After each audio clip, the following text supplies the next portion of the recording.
Geppetto. What does he sound like?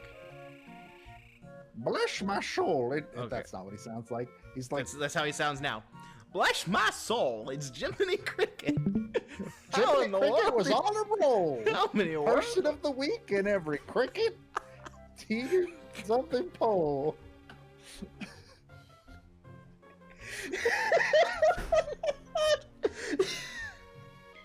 I don't think that's what he sounds like. Okay, something. I'm going to win. There. Please survive this.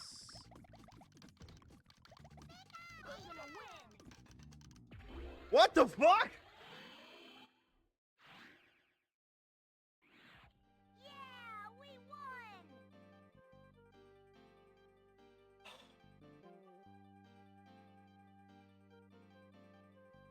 I am the puzzle master. Oh boy. With a run button? Yeah, like to go faster. I Were you don't- aware of that going in? No. Okay. Did you play the entire guess game I had without the to- run button? I don't think that's possible. Might have. I may have. Let me double check my footage. Because there's a room early on where you have to run across breaking bricks, and you can only do it if you Sure. use the run button, but the game never tells you. Matt's back. He's talking about the run button. I'm getting in there. It is not possible to finish the game without Okay, using that's the run what I button. thought. That's what I Okay. thought. Oh god. I forgot about quote 901. It's a good quote. Xander asked for us to do more stream preservation. I'm simply doing my part as an audience. Yeah, I guess I What are you doing?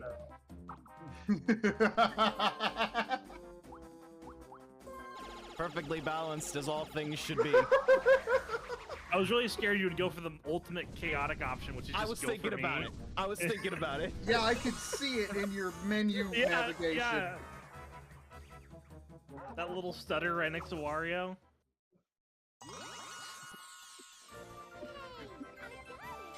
There were two valid choices: strategy against Joe or revenge against Xander, and I almost chose Alex. Cruelty against Alex.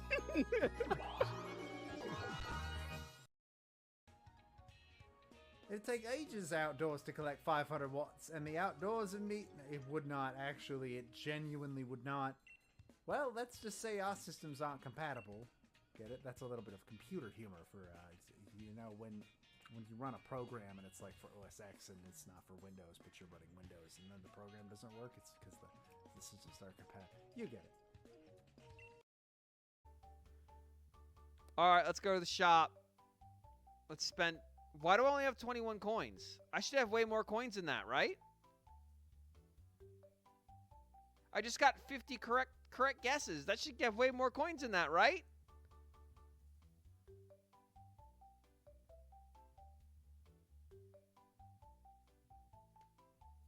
Mission report. This game's taking my money from me. What the fuck?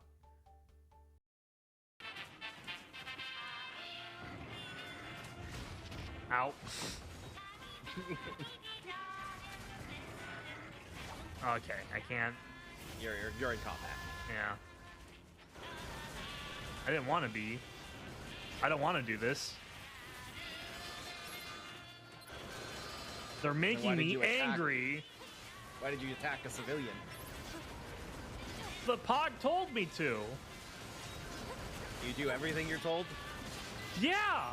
That's how war crimes happen, Alex. Well, then I might commit some, okay? I gotta make money. Ah, shit. One of them got eaten. Young little Jeremy. Oh, shit. I'm about to lose a lot more. Oh, God. I found the positron generator. Please don't tell anybody. That's a secret I'm giving you.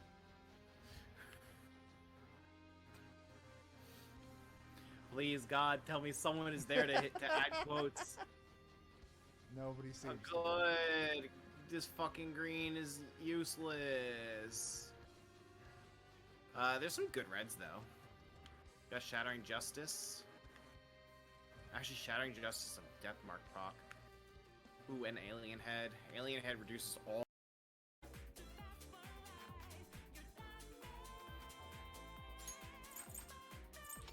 I've always wanted to wear this. What the fuck was that night costume thing? I agree. What the fuck was that?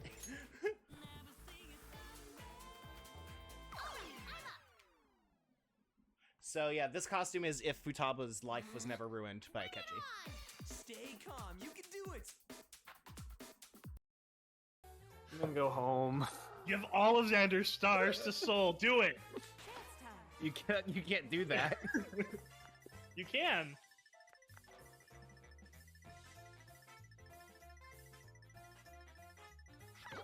Oh shit.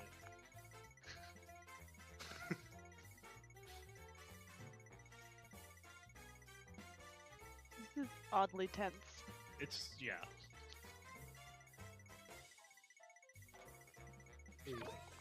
Oh dear God. Oh dear God. Oh no! Yay!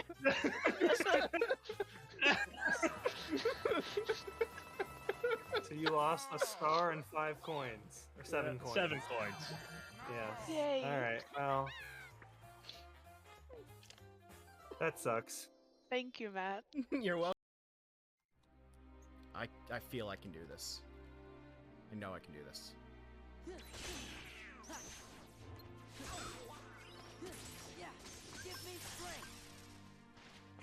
Just you know what? Just fucking. just. Actually, the Pokemon trophies are. Oh my god. How do I there we go.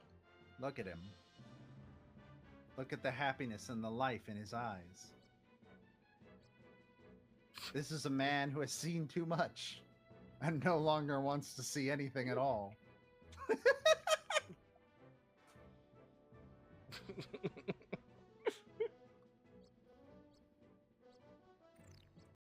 On points, allowing you to proceed with the mission. Okay, examine anything suspicious, whatever that means. What's suspicious?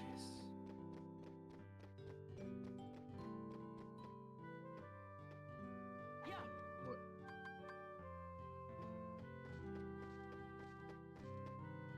Oh. I guess this place sells clothes?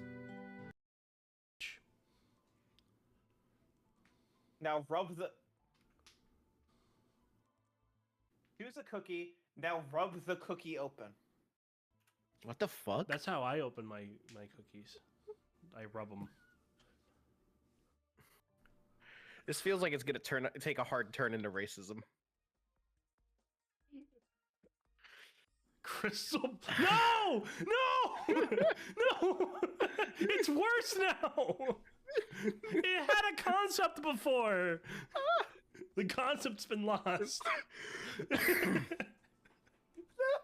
Not in the cast for a better. It's not Breakout, but spiritually I feel like I was right. Oh god.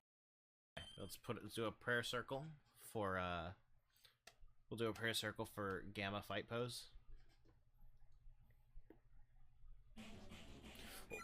Oh, I mean his heal is good. I'll take that. He's got a really good heal. I feel like that's like an almost condescending result because it's called recovery mode. Dame dane, Sugiyo, Sugi nanayo.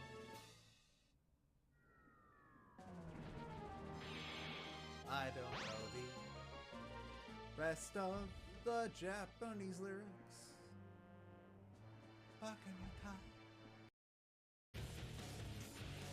It's a bird? Yeah, birds are planes.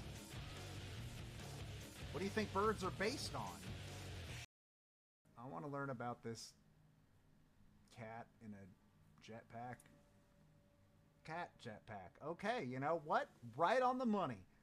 At some point in the 2100s, a human amateur scientist invented a feline jetpack to offer a greater range of movement to their pet cats. Cats don't need that. Cats can move just fine, thank you. I don't mean that as a compliment to cats. I mean that as a, if my cat gets any more mobility, it's fucking over. The cat immediately used it to ascend 15 feet and scratch at the upstairs window instead of those on the ground floor. Why the window? You're doing it wrong, cat. You're supposed to scratch at the, furniture.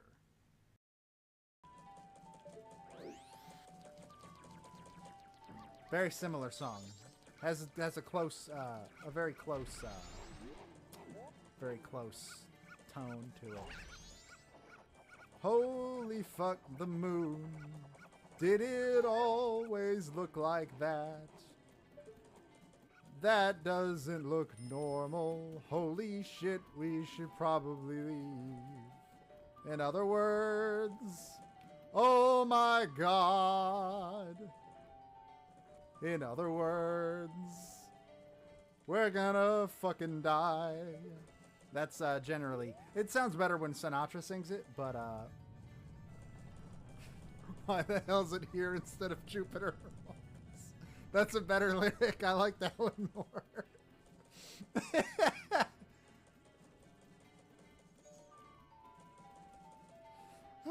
We had to. Bonus goes to. I genuinely have no idea. Yeah! Fuck! And Yoshi! Fuck! What? Are we tied now? I don't know. I don't remember how many coins we all ended with. And last but not least, the third bonus is. I don't think I had enough. This bonus is for the fearless player who landed on the most Bowser spaces. I'm pretty sure that was Yoshi, wasn't it? Oreo, right? Isn't that Oreo? It's Oreo. Yoshi! And Xander!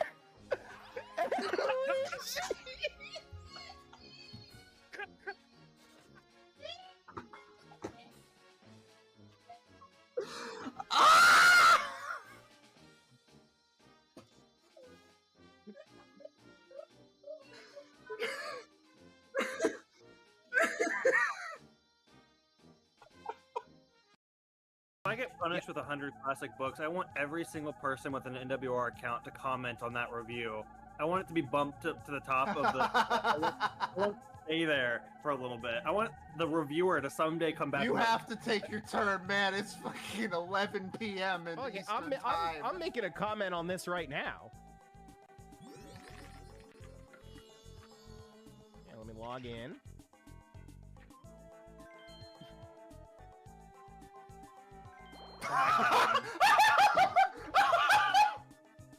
Holy shit! Holy shit! This got real, didn't it, Alex? Holy shit! His butt kind of like puckered up a little bit. He was like, "Oh my god!" If this is not the most apt metaphor for real-life class warfare as the result of capitalism, I don't know what is. A hit, you can still use it for triple dice mobility. Yep, and also to get away from Joe, who has...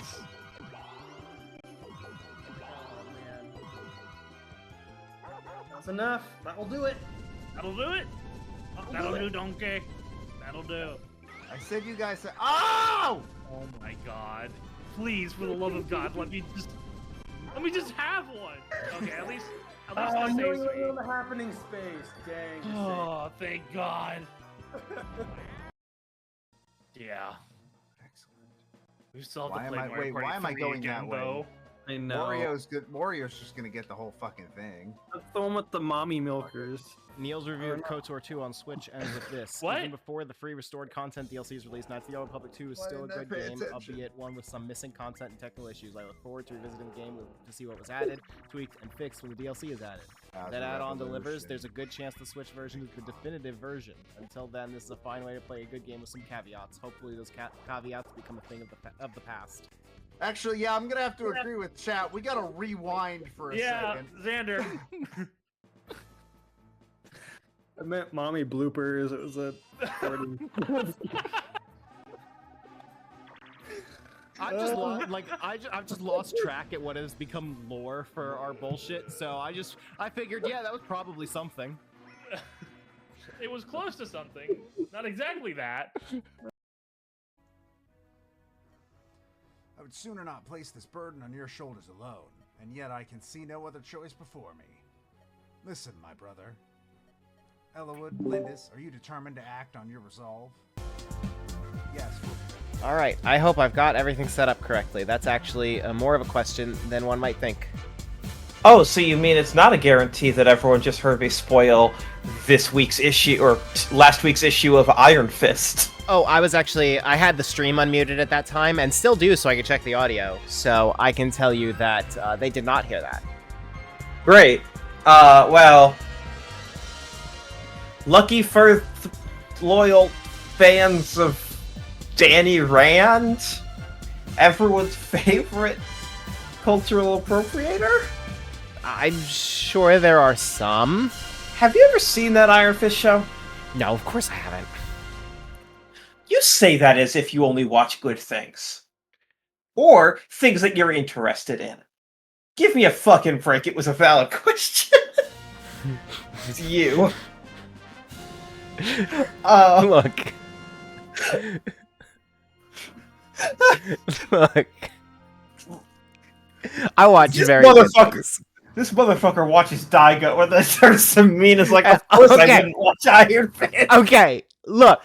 Iron Fist doesn't intentionally break his arm so that he can fit through a tight crawl space. That's art. Can you say that with certainty? No, I can't, I guess. Daigo fucking sucked, though. Alright, it's Star Fox time.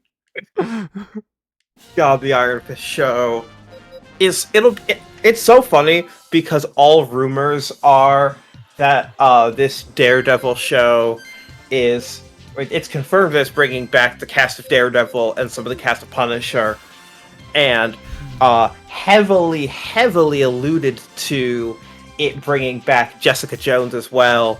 And I just can't wait for them to bring all those Netflix characters in one at a time and then just forget Iron Fist.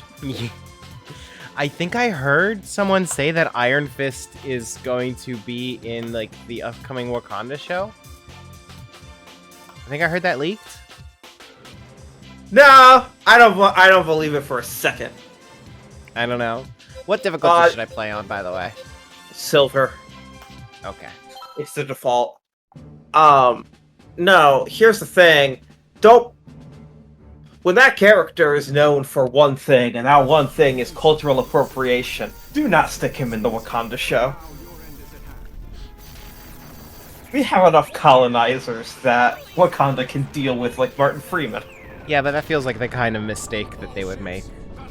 No, it feels like the kind of mistake that they would have made if Marvel Television hadn't made it for them on Netflix. They are no stranger to the reception that fucking thing got. Anyways, you can watch all of Iron Fist now on Disney+. Oh boy, my favorite.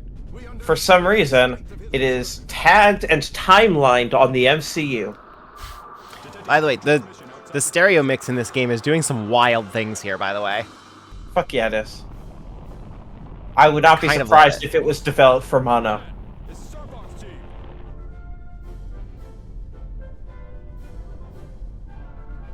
I honestly kind of love it. Ready for duty. As someone who is not hearing the game audio in stereo, but more so hearing an echo through your microphone. Oh. I am... That would do it. Did I not put, No, you did. No, Discord was supposed to be noise filtering. I guess I did not tell it to do that. Oh. It's correct, I did not tell it to do that. Well, Hux, looks like I hope that mitigates it a little bit. Yes, it does. Now I can only hear it through the Discord shared feed. Okay. Cool. Alright. When this first came out, the stage was considered a breath of fresh Star Fox air after Adventures did its thing. I have not played this game since I was a kid, so I remember it being pretty okay, and I hope it at least holds up to that regard. I know you spend a lot of time in shitty on-foot stuff. Yes! Because they can't help themselves. However, it sure does have some Star Fox ship gameplay, which was a low bar at the time. Mm-hmm. Also, it is much less racist. That's always good. Namco much less interested in that kind of stuff than Rare. Mm-hmm. I do feel like the biggest... Well, I can't say the biggest problem with this game because I'm going to discover a million things I hate that I forgot over the course of 20 years. But I know, like, even at, like, from my memories as a kid, the thing that I like least about this game is that it took them a little while to remember, oh yeah, Star Fox should be a score attack. Yep. This game superficially gets a lot right, but does not have that core score attack kind of thing going on. No, because score attack games were deeply out of favor at this point. Mm-hmm. Unless you're Ikaruga and you're $20 on a disc. Yeah. Then like there's not much. Anyways, here are the rules. All ships, Shit. your modest fire. Whoops. Aim for Oikeni's flagship. Okay, whatever. I gotta acclimate to the controls. Yes. How do I... Is everything correctly inverted for you? Yeah, oh, I made sure to check that, yeah. Okay. It's like, I don't trust whatever the 2004 defaults are. This spaceship, this starfighter sure moves pretty slow. Yeah. Yeah, okay, so what I'm guessing is that it runs at approximately the same speed as Star Fox 64, but like the Starfighter does. But Star Fox 64 was like 20 frames per second compared to this 60. Uh-huh. And so it felt a lot faster at 20 frames per second. No, I'm pretty sure that, I mean, you know who would know this, Raritan. But my instinct looking at this is that it is running slower because it is pushing the hardware in different ways, where now everything is much more detailed and not, you know, high-speed or relative high-speed vector graphic game. Mm-hmm. Like, if you look at this in a screenshot on GameCube, this looks very visually impressive for a GameCube game. It does. That is true. It has a lot of lighting going on. It has a lot of particle effects, which are not easy in this era by any stretch of the imagination. It has lots of big things at a distance that are very clearly actually being rendered and are not just static images and textures. So, that's my read. Is probably, if I'm being blunt, it's probably speed capped based on the loading and like the ability to stream things in and out of the scene. Yeah, on a disc instead of a cartridge, no less. On a disc instead of a cartridge, on a system with negligible RAM. I'm also realizing that I think Star Fox 64 was forced into inverted controls, and that's ruining my muscle memory, even though in most video games I would prefer it not inverted. You play ship not inverted? Third-person ship I play not inverted. First person I prefer inverted. That's so weird, but okay. So it's got to do with where the camera is. Yeah, I whatever makes sense to your head. I'm not here to judge unless you play third-person action games inverted X. Oh my god, who the fuck does that? Great question. Go ask Square Enix, because the every Kingdom Hearts game until every console Kingdom Hearts game until the fucking PS4 defaulted to that. Sweet Christ. Yes, they all let you change it, but not until you got far enough that you could pause and go into the actual settings menu. Yes, that is the... says all that GameCube ray tracing. Yes, that is the only camera control, Let's go. that I will not stand but for. Vrazzle says, wait, inverted X third person is correct. What the fuck? That's a troll. That has to be a troll. This is Razzle's a personal friend of mine. Yeah, no, I know that this is a personal friend. The worst part is that I'm confident he believes in what he's saying. No. I've always done this. Yeah, no, invert. Third person control inverted X is. Okay, well, okay. I guess the important question is because a lot of games are inconsistent on what they even mean when they say inverted. Razzle knows. So Razzle knows what we mean by inverted. Like my idea of inverted X. If you move the stick to the left, it moves. The camera starts panning in the rightward direction. That is the. That is what inverted X means. Yeah, that's not how I do it. GX, are we gatekeeping camera interpretation now? Only one axis and one perspective, yes. I will also gatekeep everything for Razzle. There's one person on this earth I'll gladly gatekeep.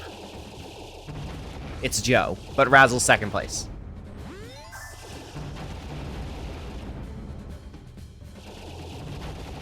It makes just as much sense as flight inverted Y. Flight inverted Y is because that's how like real life flight sticks in actual ships work. No, GX, the slippery slope is a fallacy. Both are controlling the mechanism behind the view. Nope.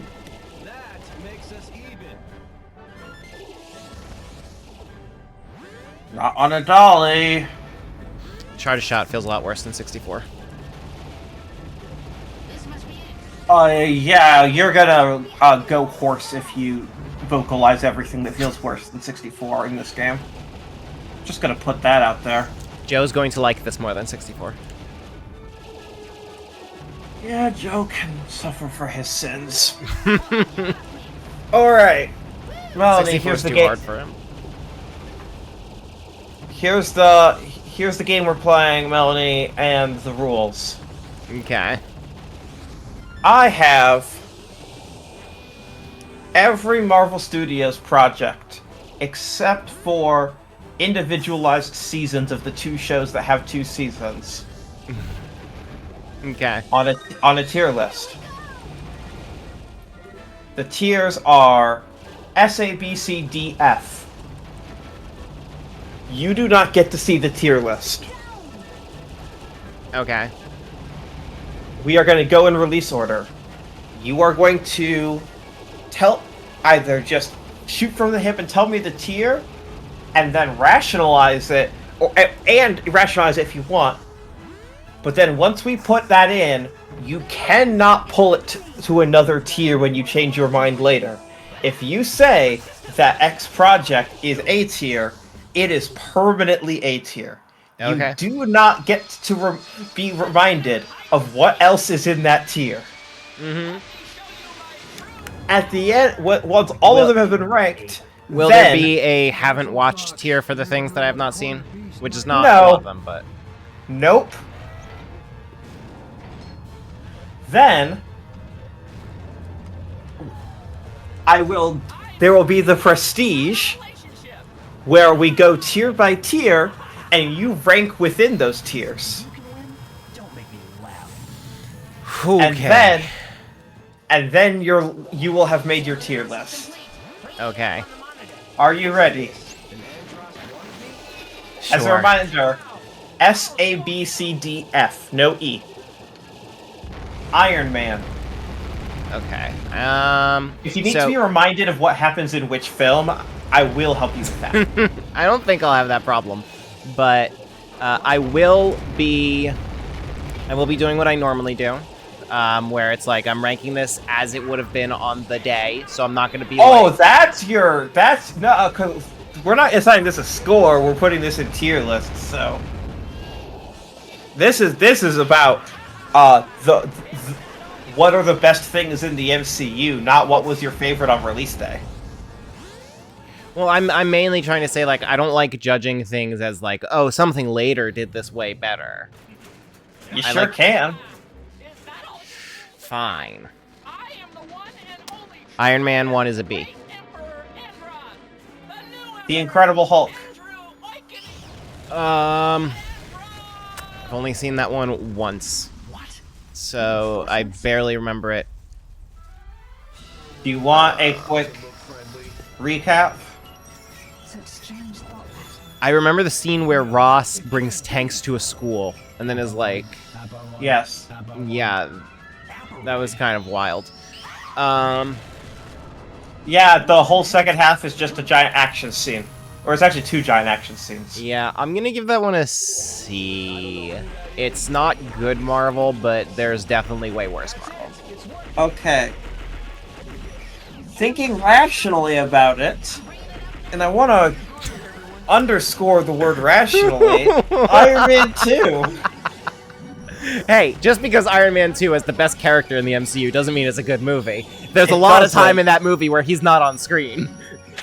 One, it doesn't, and 2, that character is literally doesn't have a script. That actor doesn't have a script in front of him. He has a mic. So he has an earpiece where he is just repeating what the writer said because the writer wrote it 5 minutes ago. And he does such a good job.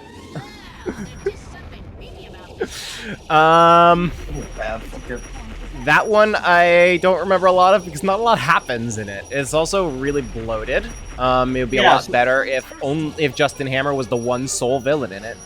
It has it tries to do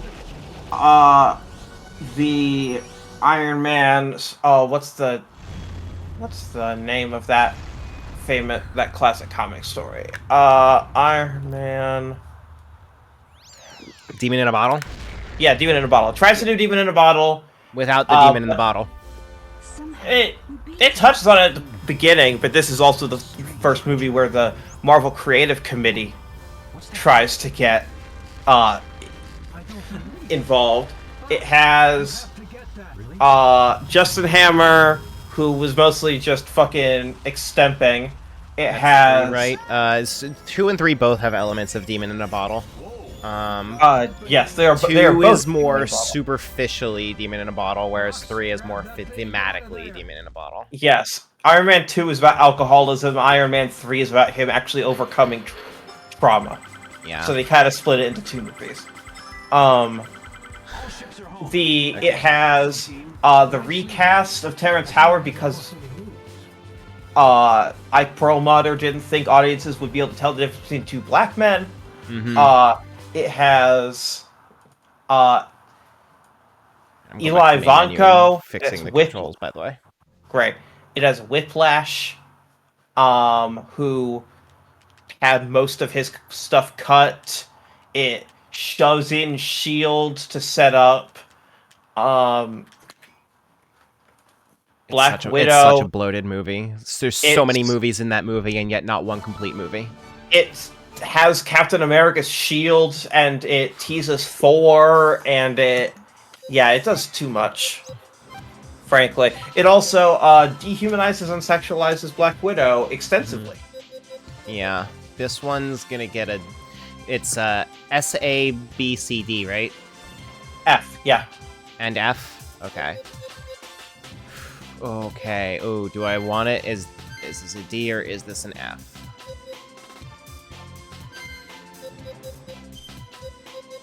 Also, am I gonna want to invert Y-axis Landmaster? I guess we're gonna find out. My instinct for you is probably not.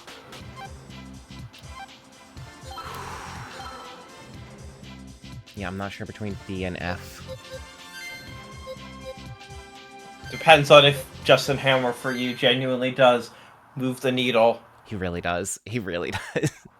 But there's so much of that movie where he's not on screen.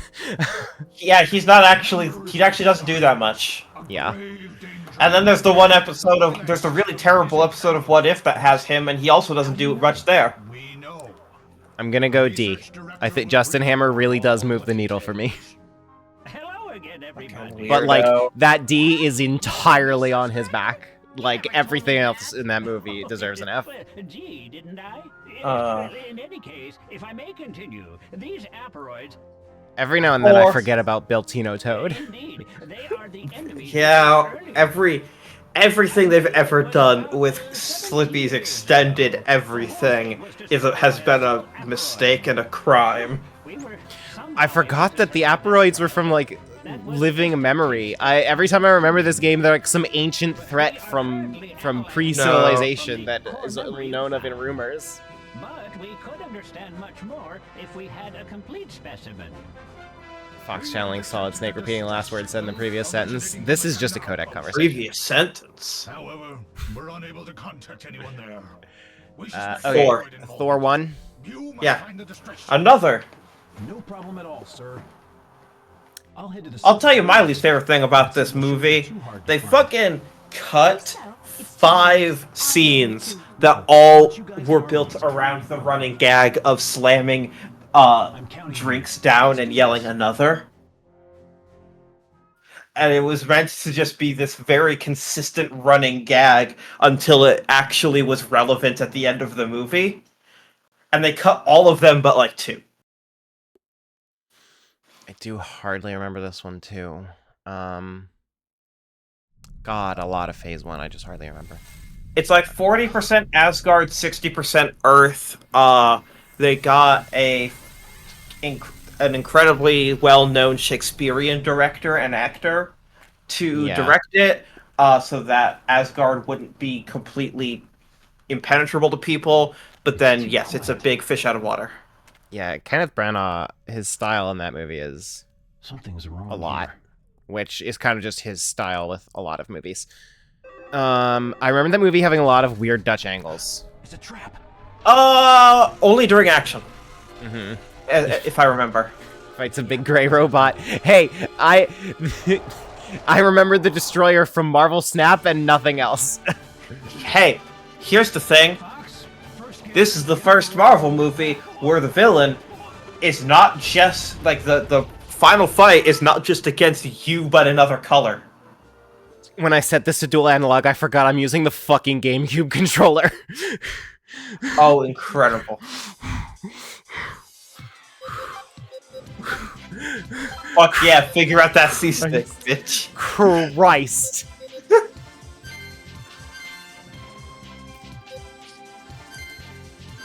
Anyways. I just got lightheaded. Oh my god. Oh my god. Oh my god. Oh my god. Thor. Trying to decide between C and D. Yeah. I don't think it has enough stuff I actively dislike to be a D. So C? Yeah, I think so. Captain America the First Avenger, representing this milestone. 5th movie. This is the first one that had a script before they filmed it. Very impressive. They knew what the movie was going to be. The script was locked. At least it wasn't Battlefield Earth where everything was shot at Dutch angles. I almost said the Roger Ebert quote. I remember liking Captain America. Yeah, I think this one's a B. Okay. Joss Whedon's The Avengers. Gotta fight back nostalgia on this one. It's too quiet. I haven't rewatched this one since I became a real person with real thoughts. I understood that reference. First get rid of the Aperoids in your pack. Get it? It's the quote from the Joss Whedon movie, which is about pointing at the things that you recognize and clapping like a circus seal. Oh, fuck. Yeah, this movie would not hold up if I watched it now. I'm sure it's still fine, I think. And there are things that I do still like in the action scene at the end. Yeah, you're a big fan of the Chitauri designs. I hear you talking about those iconic character designs all the time. The Chitauri. Anyways, this movie managed to be considered so successful to Marvel that Joss Whedon got final draft, final script edit permission on the final draft of all of Phase 2. All of Phase 2? Yep. And he Dark got World still turned out that way, huh? in large part because You're right. They got very skittish about Dark World being considered too serious, so they cut half the movie out and had over a month long reshoots to basically film the second movie, except Natalie Portman didn't show up for reshoots. Peppy, send me a landmaster, will you? On its way. Anyways, we're talking about Avengers right now, not Thor Dark World. What else is new? Deciding between B and C. I'm gonna give this one a B, but it's gonna end up being a very low B. Okay. Iron Man 3 featuring the Kid. Shit. The transmission system's targeting is as sterling as ever. Also, Aldrich Killian, the man who glows red.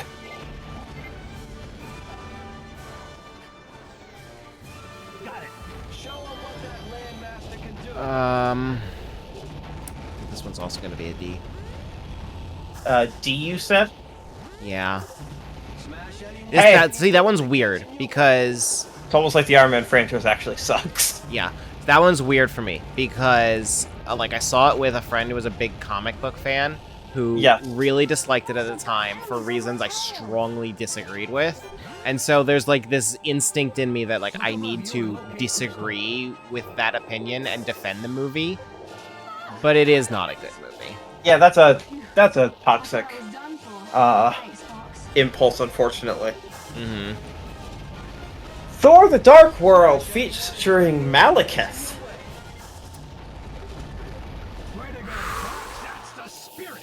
This one's gonna be... I think this one might be F. Alright. Locking it in? Yeah. Captain America... There's just nothing I latch onto for that movie. Captain America: The Winter Soldier, featuring a final draft approved by and edited by Joss Whedon. I always liked this one. It is... That is not an uncommon opinion. Yeah, I'm just trying to remember, like, is there anything...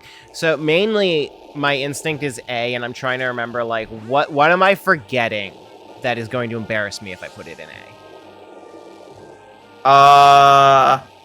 Black Widow continue.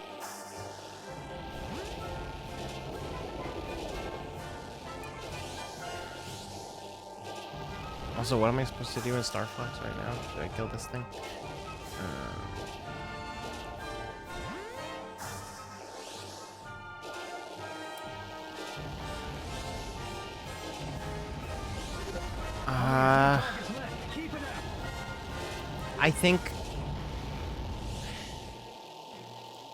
I think I'll let this one live in A.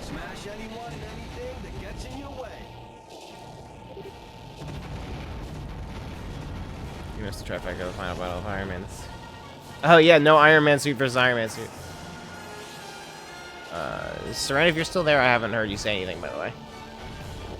In a bit. Maybe something happened. Is my Discord still working? That's what I'll have to... Oh, this big guy up here. No wonder he was on the structure. No wonder I couldn't find him. Let's see here. Whoa, what are these things? Oh, Seren's internet completely went down. RIP. Alright. This looks bad. Our scans show those things can spawn more Aporon. Well, we've had our fun with Marvel then. It's time for Star Fox. Hello, most reused mission objective in the game. Oh boy. I can't wait for that. Yeah, I don't like how the Landmaster feels, by the way. Yeah, Discord doesn't realize... You know, we have to talk about the game. But yeah, also, part of the reason that, like, I keep having Seren on is because I don't have a lot to say about this fucking game. Like, I enforced no ranking for Metroid Prime 2 because, like, that's a game that I'm a fan of and need to focus on. I don't have a lot to say about this. Like, it's the most okay game, isn't it? And I don't think people want to just hear me complain about this video game forever.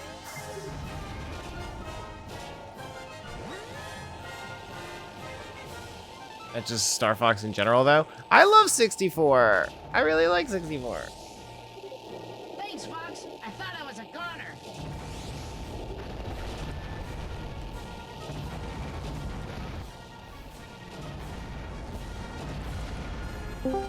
It's okay. I think 64 is a little more than just okay. I'm a fan of 64. I just I don't know, something about this one. In addition to not being the score attack, it's just it doesn't feel as tight, you know? All right, I need to get out of the ship. Can you hear me? I can. Okay, I'm calling on my phone. Okay. I guess until the internet comes back, but my router is just displaying a red light. Me and Joe had to record an episode of Smashterpieces like that at one point. Like where I called him on the phone and we just kept recording separately. Yeah, different from when you recorded on the DualSense. Look. That turned out surprisingly well for being recorded on a DualSense. It didn't sound good, but like for being controlled on a video game, for being recorded on a video game controller, you'd think it was way worse. Why the hell is boost on the Landmaster a different button than boost on the R-Wing? No clue, but I'm back on my computer now. Excellent. It came back as soon as I booted into the Spectrum app. Which is exactly what you want for you to basically catch them, and they're like, what? No, that didn't happen. Yeah, I was just talking to the chat about briefly having to talk about the video game. Yeah. Where it's like, I played this game as a kid and don't feel very strongly about it now. I genuinely do not have a lot to say about it. Elevators in the center area? Yeah, right here. So, talking about other things is how I keep myself sane and keep these streams mildly interesting. Oh yeah, no. That's why I'm here. Anyways, the last thing that I heard before it went down was, Winter Soldier, you said something to the effect of, what's in this movie that I'm going to be embarrassed by when I remember when it's there, and I said, I don't know, Black Widow still really doesn't get to be that much of her own person in it. Yeah, but it's a very, very long time before she gets to be a person in the MCU. Yeah, the Black Widow movie. Mm-hmm. Yeah, that's the first time that happens, genuinely. Mm-hmm. It's kind of fucking ridiculous. Yes, Razzle, in one movie that is a flashback that released after the character was dead. Use your boost to get up the slope. I'm thinking if I don't let Winter Soldier live in A, then like fucking nothing's ever gonna get to S. I got a bad feeling. Okay, so Winter Soldier A. Mm-hmm.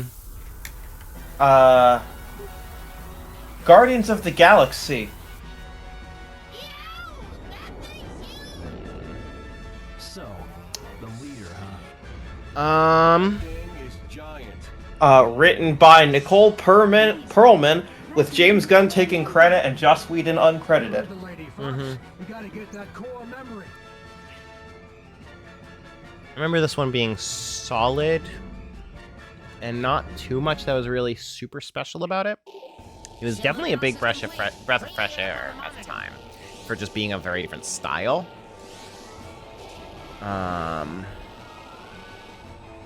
That style that very quickly became a little too repetitive in the MCU. Oh, found family plus quips? You mean the Avengers, right? I mean, I was talking about like literally like the visual style, but yeah, that too. That Yes. Okay. Cosmic Marvel. Oh, cool. No consequences for my Landmaster dying. That's helpful. Yeah, Cosmic Marvel became very, very standardized very quickly. It's so funny because there's not actually that much in the way of Cosmic Marvel. Like, if we're being honest, it's Guardians, Guardians 2 and Guardians 3, Captain Marvel, debatably Thor Ragnarok and Love and Thunder.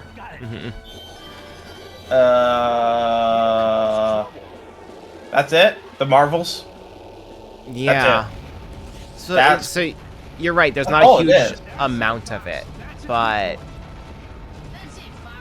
I don't know. I don't know that the MCU needed like an entire sector of it to all be very homogenized very quickly.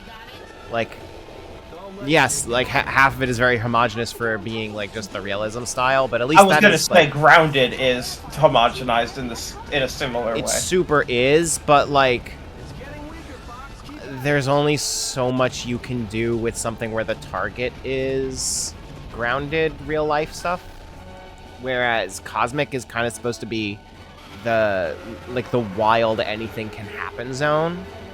Yeah, that ends up going to the Supernatural Marvel, which is separate. Separate, usually good, hasn't really had as much of a presence. Anything about what we're up against. We'll get there. I know that. I have not seen Werewolf by Night. I'll say that right now. I know. You're gonna rank it. That doesn't sound good. I'm gonna rank it entirely by the very few things I've heard. You're gonna rank it by vibe. Yeah. Okay. I can tell you about it, but it's 45 fucking minutes long, and if I tell you about it, you're gonna be like, well, I already know what happens. Why would I need to go see it now? That's not how I operate. It's very short. It is basically just an OVA. I should watch it. I should. Its reputation is very good. I should watch it. It's very good. But we're going to talk about Guardians 1. I will also get ahead of the allegations that I am someone who will not watch something because I know the whole plot. I intentionally look up spoilers for things all the time, and it doesn't stop me. Some things that like I still haven't told people I know through spoilers because they'll get mad because I still haven't actually watched them or played them. Is there anything that you're hiding from me specifically? Nothing that I have intentionally looked up, but there are definitely things I know in Kingdom Hearts. I'm curious what those are, but we can talk about that another time off the air. Okay. I'll let Guardians 1 live in B.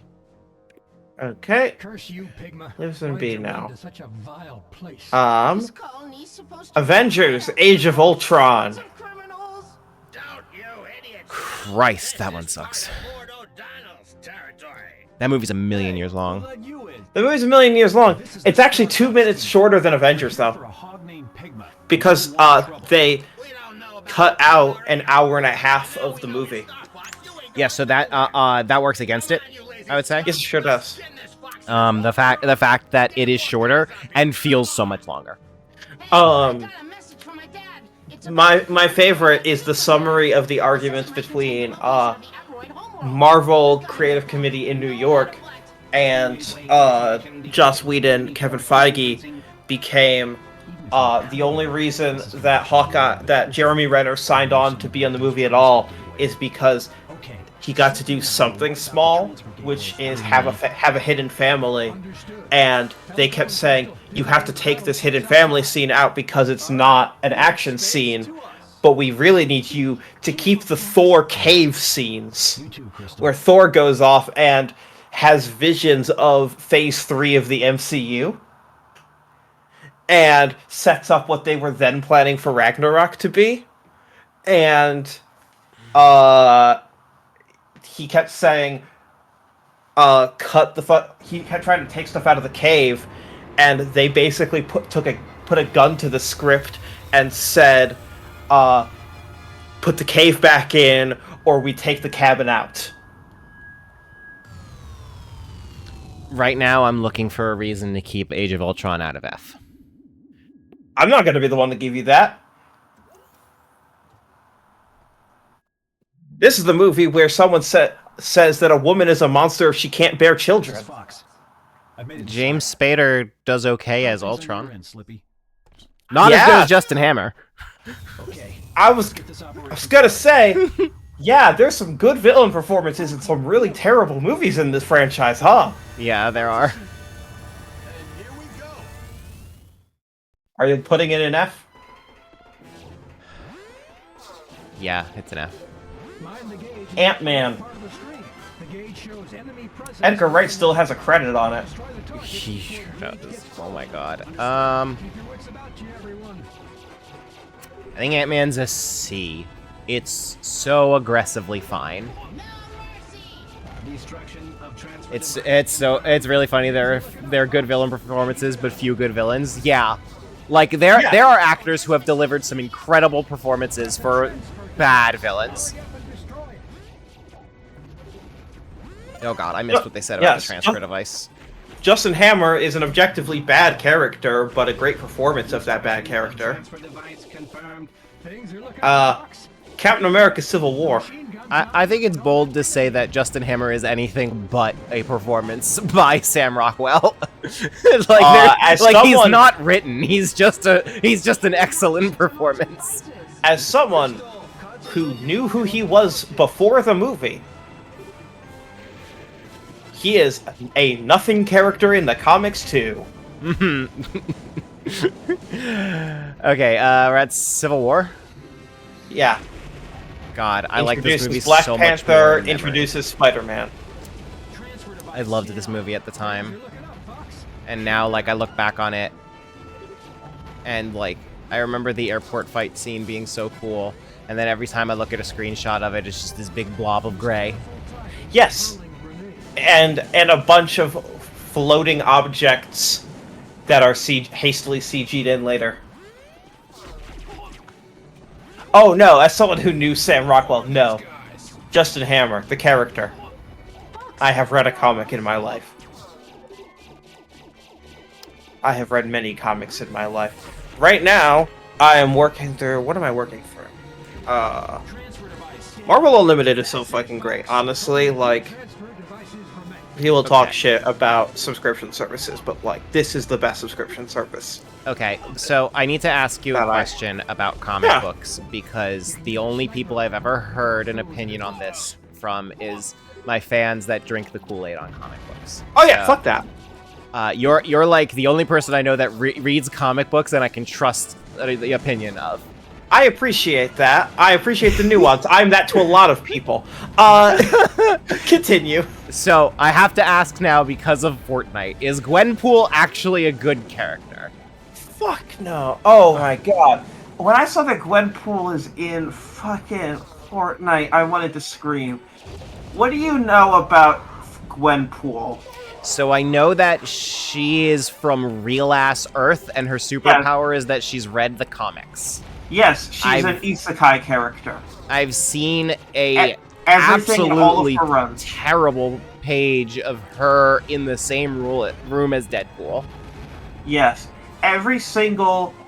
anything that she is in tends to be just...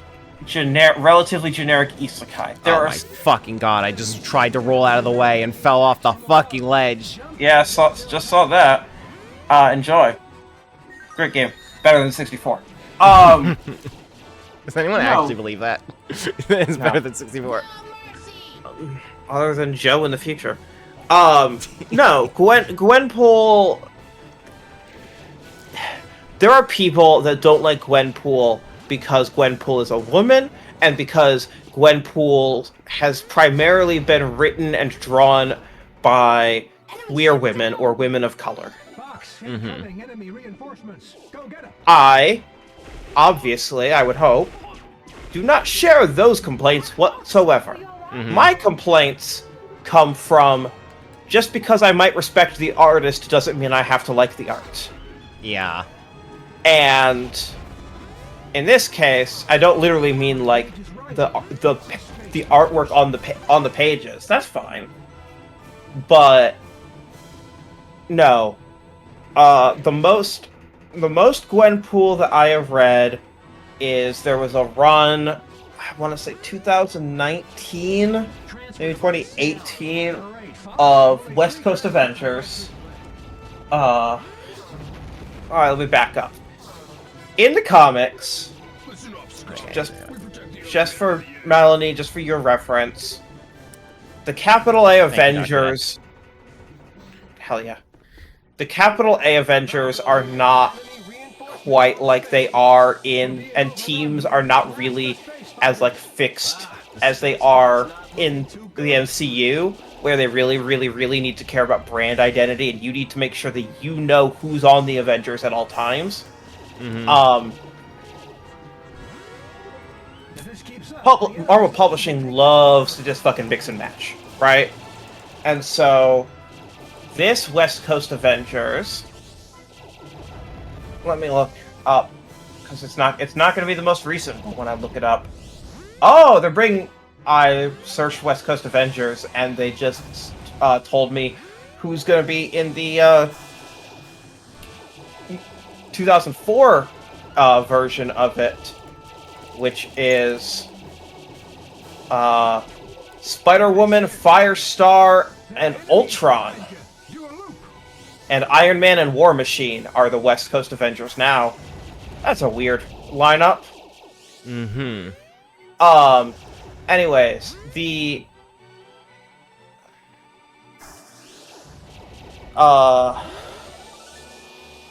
list is... Oh, God. I'm sorry, It's hard to look up the full list on some of these things. I threw you into a topic that you had not prepared for, so... No, you're fine. Hawkeye, that's how in the comics they specify Kate Bishop versus Clint Barton. Okay. Clint Barton is Hawkeye. I would simply say Clint Barton and Kate Bishop. Yeah, well.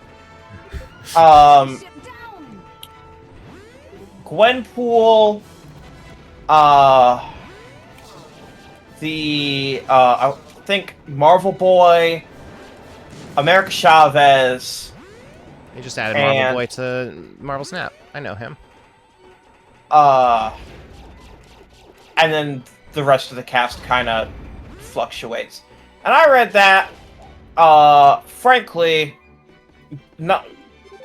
I tried just not to be put off by some of the characters I don't give a shit about in that. I read it because I really like two of my all-time favorite dynamics in Marvel Comics are Clint Barton and Kate Bishop and America Chavez. And we haven't gotten the second one in the MCU yet. We have the pieces, except they introduced those characters so far apart in age that I'm, like, really anxious, because they are all-time BFFs in the comics. They are like, fuck it, I just need to escape. The two of us are going to go on a road trip for 6 issues now, while we deal with our mental grief and trauma. Yeah, from the MCU, I love both of those characters individually. Yes, and honestly, America Chavez is so much better in the comics than she even is in. I can imagine that. Anyways, turns out if you go to marvel.fandom.com, the most looked up character right now is Gwenpool. As people are trying to figure out who the fuck is a Gwenpool. Yeah. That's such a weird choice of a character to add to Fortnite, too. I have fundamentally no idea why that happened. I feel like that's gotta be, like, the people who work on Fortnite like the character. Yeah. TLDR. I cannot think of any other reason. No, you don't need to care about Gwenpool at all. Okay. I know I saw one person on Twitter be like, Gwenpool's first run was really good, and she's never been good since. And I don't know if that's worth believing. The first run was won by a woman who was vocally online and then therefore got run out of the industry and the internet. That's one where a lot of people read it to start as like I defend women in comics, and unfortunately I just don't think that's a good run. But yes, also like Deadpool, that is a character that gets diluted over time, where people pull them into other storylines as a Wasn't Gwenpool one of the few times they took Gwen Stacy as assorted superheroes? Okay, well, I actually know the answer to that one. Because comic book fans are annoying and will insist that Gwenpool has never had anything to do with Gwen Stacy, and that's not true. Because she did originate in just a bunch of variant comics of Gwen as other characters. The character is not Gwen Stacy and is not related to Gwen Stacy, but like the design, yes. There is a point A to point B between Gwen Stacy and Gwenpool. Yes, her official name is Gwendolyn Poole. Mm-hmm. Anyways. No, But Spider-Gwen actually, I think, was from the first Spider-Verse, right? Sort of, yeah. Yeah. And she was, like, the breakout, most popular thing from that comic. Yes. Anyways, is not actually called Spider-Gwen anymore, because that's a stupid fucking name. Yeah, it is. She's Spider-Woman when she doesn't need to be differentiated from the other Spider-Women, and Ghost Spider when she does. Not usually actually Spider-Woman, but yes, Ghost Spider. Mm-hmm. Because it turns out if you're trying to have a secret identity, going by Spider-Gwen is not really conducive to that, dumbasses. Yeah. If I recall, her canonical name has never been Spider-Gwen. It's just what they call the comic for marketing. Yes. Anyways. So, yes. Gwenpool ends up in the Deadpool problem, where she primarily is showing up in other publishing projects, and in those publishing projects, people are bringing her in as a gimmick, and she fucking sucks as a gimmick. Mm-hmm. Anyways, Captain America Civil War. It's between A and B. We're just here for Pigma, okay? I like it as an A, but I can't justify making it an A. I don't know anything about Pigma, but there is one thing. So you give It's a B. It's a B. Okay. Doctor Strange. The first mystical, supernatural side of the MCU. Now this one, I think I like the most. Don't remember it. Let's settle this, Fox. Do you know the name of Mads Mikkelsen's character? Caecilius. Why do you know Caecilius off the top of your head so fast? Because he's at the top of every single worst villain in the MCU list. Well, that's objectively wrong, but okay. I literally know him from seeing on lists like that all the time. Fuck yeah. No, Malekith is so much worse. Anyways.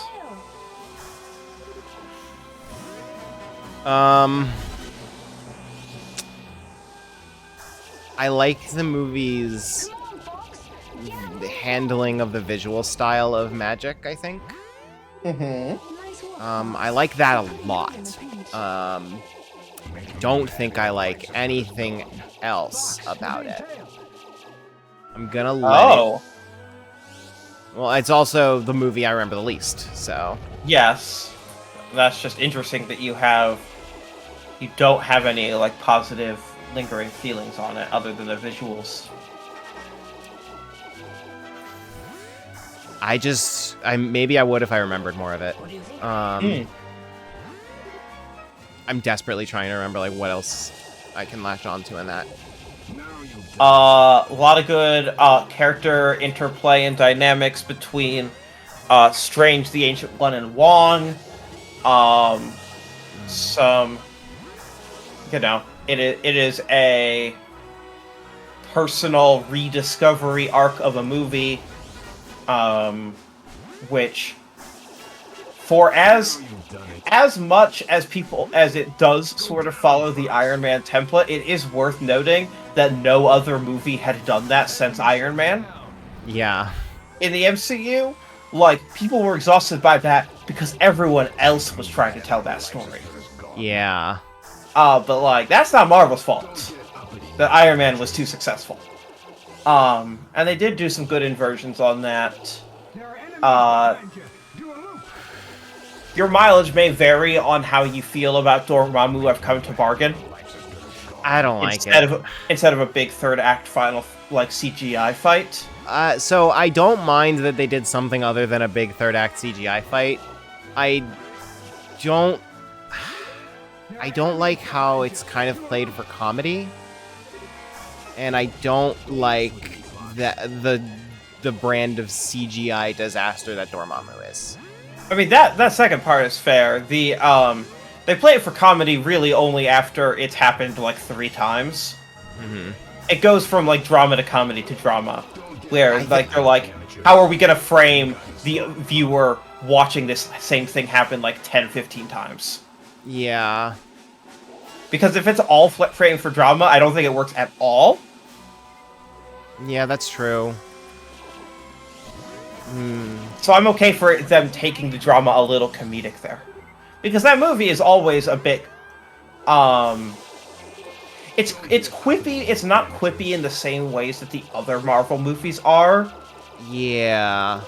And it's not even quippy in the same way that other, like, Doctor Strange is in the rest of the MCU. It kind of has its own, fucking Scott Derrickson unique identity there. Yeah. Also, real quick to comment on Star Fox, I hate the recharacterization of Wolf and Leon. They're so much better in 64. Yeah. Panther's fine. I don't mind him. But Panther is also just the characterization that they took away from Wolf and Leon. So... Yep.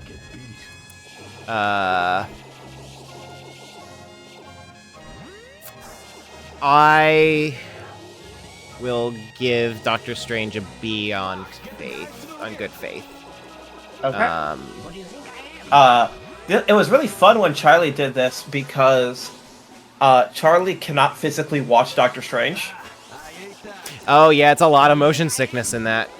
It's a shit ton of it. So the fact that like a third of the MCU is below the movie they can't watch was very funny.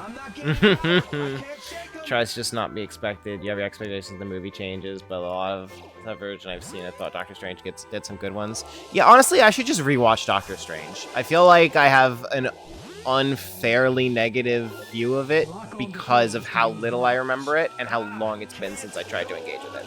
Yeah, it came out 9 years ago. Yeah. God.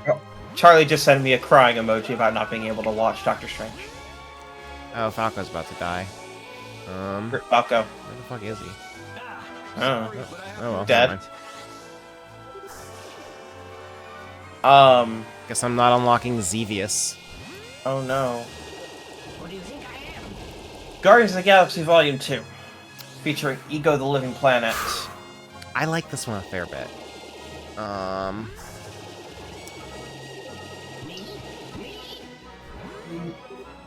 I'm trying to like really Real think into family it. versus found family.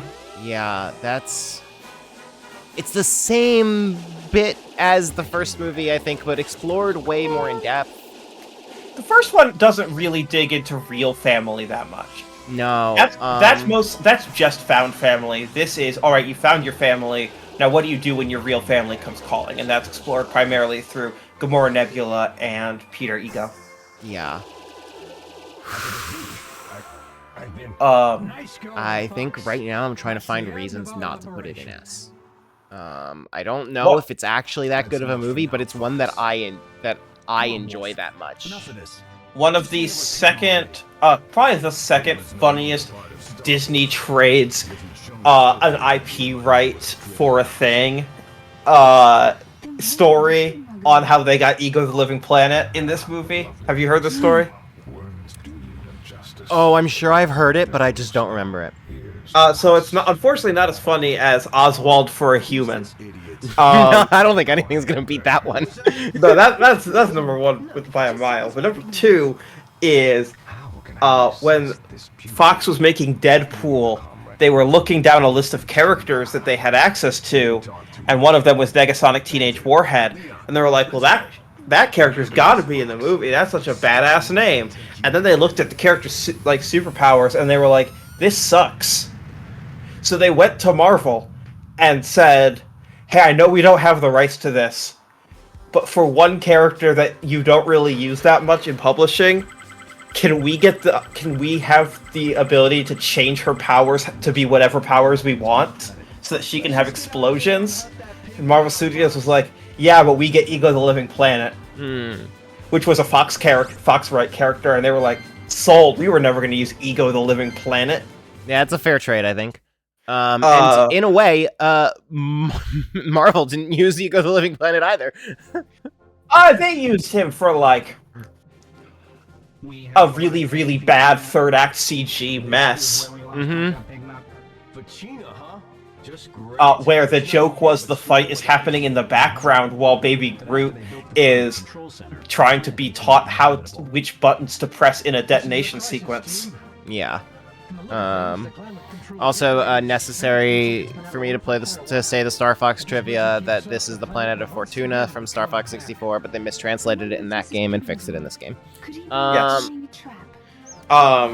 Also, the Deadpool movies ended up being popular enough that Fox's changes to Negasonic ended up replacing her abilities in the comics too. Yeah, I was about to say that is what she does in Marvel Snap. What was her original ability?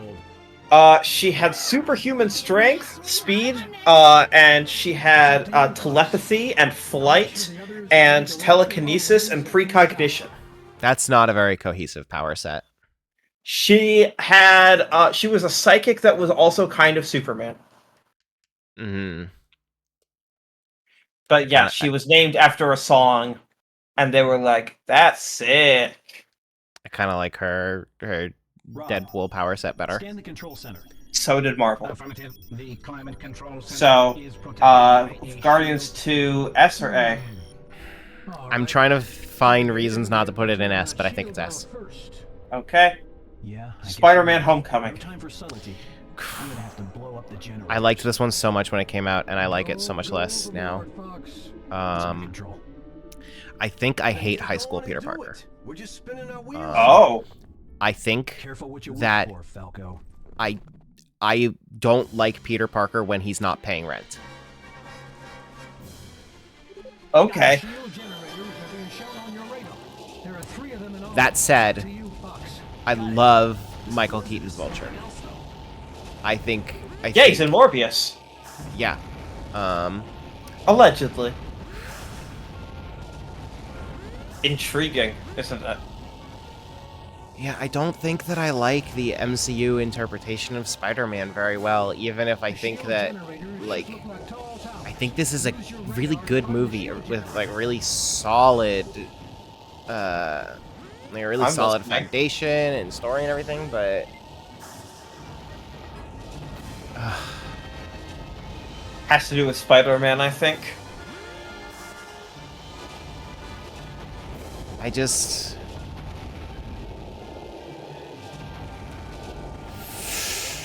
I'm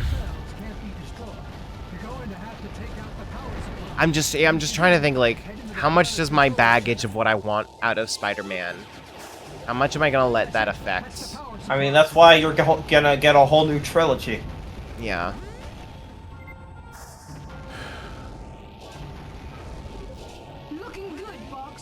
I'm really just trying to make that decision. They really just wanted to cast young, so they had a lot of runway. Yeah, for sure. I also think that the weird fake out of Zendaya is not playing Mary Jane. Surprise, she is playing Mary Jane. I think that was unnecessary, but that's not a very That was big just deal. in the marketing. Yeah. Well, she also goes by Michelle for the entire movie, and then they drop that, just call her MJ for the rest of the trilogy. But that's not a big deal. That's such a nitpick. Yeah, that's nothing. I'm going to begrudgingly let this live in A. Because I really can't come up with anything I don't like about the movie other than I would prefer Spider-Man to be older. I just so like you got detention. Yeah. Thor Ragnarok. Oh man. This one's hard. There was a thing going around on Blue Sky a few days ago, which was, if you can recite 80% of an entire movie's dialogue off the top of your head, you get $500,000. What movie do you pick? This is mine. I'm pretty sure I can nail at least 80% of the script verbatim without thinking about it too hard. Oh man. I don't know if I could do that with a movie. I could do it with Sonic Adventure 2 though. Yeah, that's not a movie's worth of dialogue.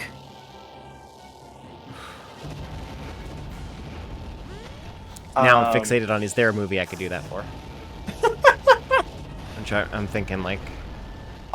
It did give us one of the all-time best comedy scenes in the entire MCU, which is there was just a take of Jeff Goldblum as the Grandmaster giving a speech, and he forgot his line completely, and he just froze up, and he paused, and he turned... and he turns to his assistant character, and, like, quietly, like, used his eyes to, like, ask for help, and she shrugged, and that made it in the final movie, because that was funnier than whatever the scene was gonna be. Jeff Goldblum's really good in this movie. Yes, he is. It's just the all-time, like, and you could tell in the moment, oh, he literally just forgot the line.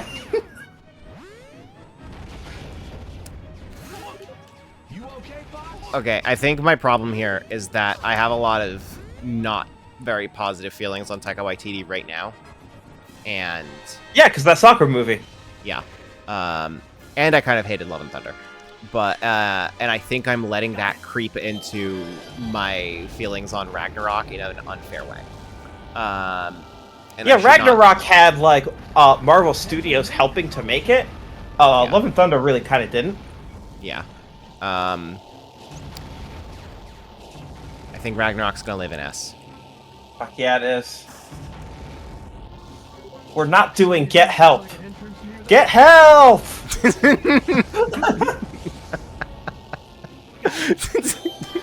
I'm telling you, I can recite 80% of this fucking movie. Okay, the wildest thing cracks me up. The wildest thing about this is that, so right before in the lead up to Infinity War, like a couple months before that, me and some friends did a big rewatch of the entire MCU up to that point. And when we were watching Ragnarok, obviously every time we watched one of these movies, someone hadn't seen it. But when we were watching Ragnarok, there was someone who did not know Hulk was in the movie. Oh, hell yeah. And so when it got to that moment, it was like this huge pop-off. Oh, that's incredible. No, oh god. I don't know, he mostly uses this shit for parties, you know, orgies and stuff. It's my birthday! Just an all-time good fucking Black Panther. What's wrong, Fox? Ooh, another hard one. Quit yelling, Falco. I'm fine. Just a little hitch in the... Okay, so I think this one's between... S and A for me. Okay. The problem... and I think I really only hold it against this movie because it's the MCU. Wow, that CGI gets awful in that final fight. It really is just when the two of them are weightlessly floating down to the train. Yeah. And... oh no. I shouldn't make that like the basis of the whole thing, but it's the MCU, and like the MCU CGI has gotten worse and worse nowadays, but like that's when it was still largely very good.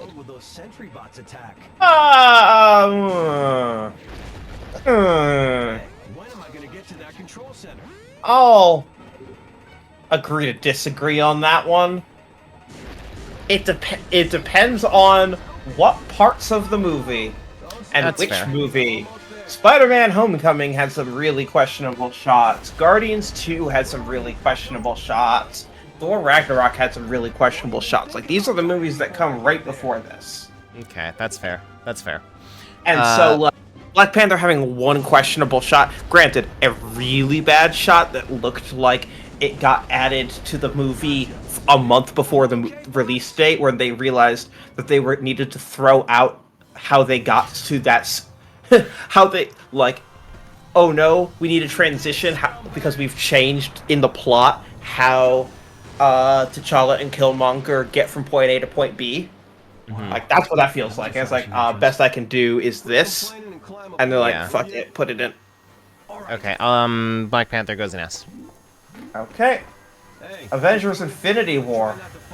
Ooh, I think this one's gonna live in A. It's not special. Like, everything we put in S so far is special in some way. And this movie is not special, but it is one that every time I rewatch it, I am astonished at how watchable it is for how much is going on. I think it is a movie with incredibly solid fundamentals. And I consider it's that a smash and grab heist movie. I consider that to be an achievement. Yes. Turns out when you have one protagonist doing a smash and grab heist against a large group of people, that is a template that has been done before, and they did it well. I also largely like Thanos in this movie. He is the protagonist, so yes. I hate the discourse around Thanos. I hate that people have trouble understanding that he is an understandable and compelling villain without the idea that you're supposed to think he's correct. Yeah. Like, I believe that he believes he's the hero. That doesn't mean he's the hero, and like, people struggle with that a lot. But I think it's one of the biggest strengths of the movie. Yes. And it's really fucking weird that Kevin Feige clarified all life, even bacteria, plants, and animals. That's a really weird thing to clarify in an interview. Yes, it sure is. I don't know. Ant-Man and the Wasp? What the fuck was that line delivery from Slippy? This game has some weird line deliveries. Like, yes, it does. None of the voice acting is good. We all know that. But some of the lines are just odd.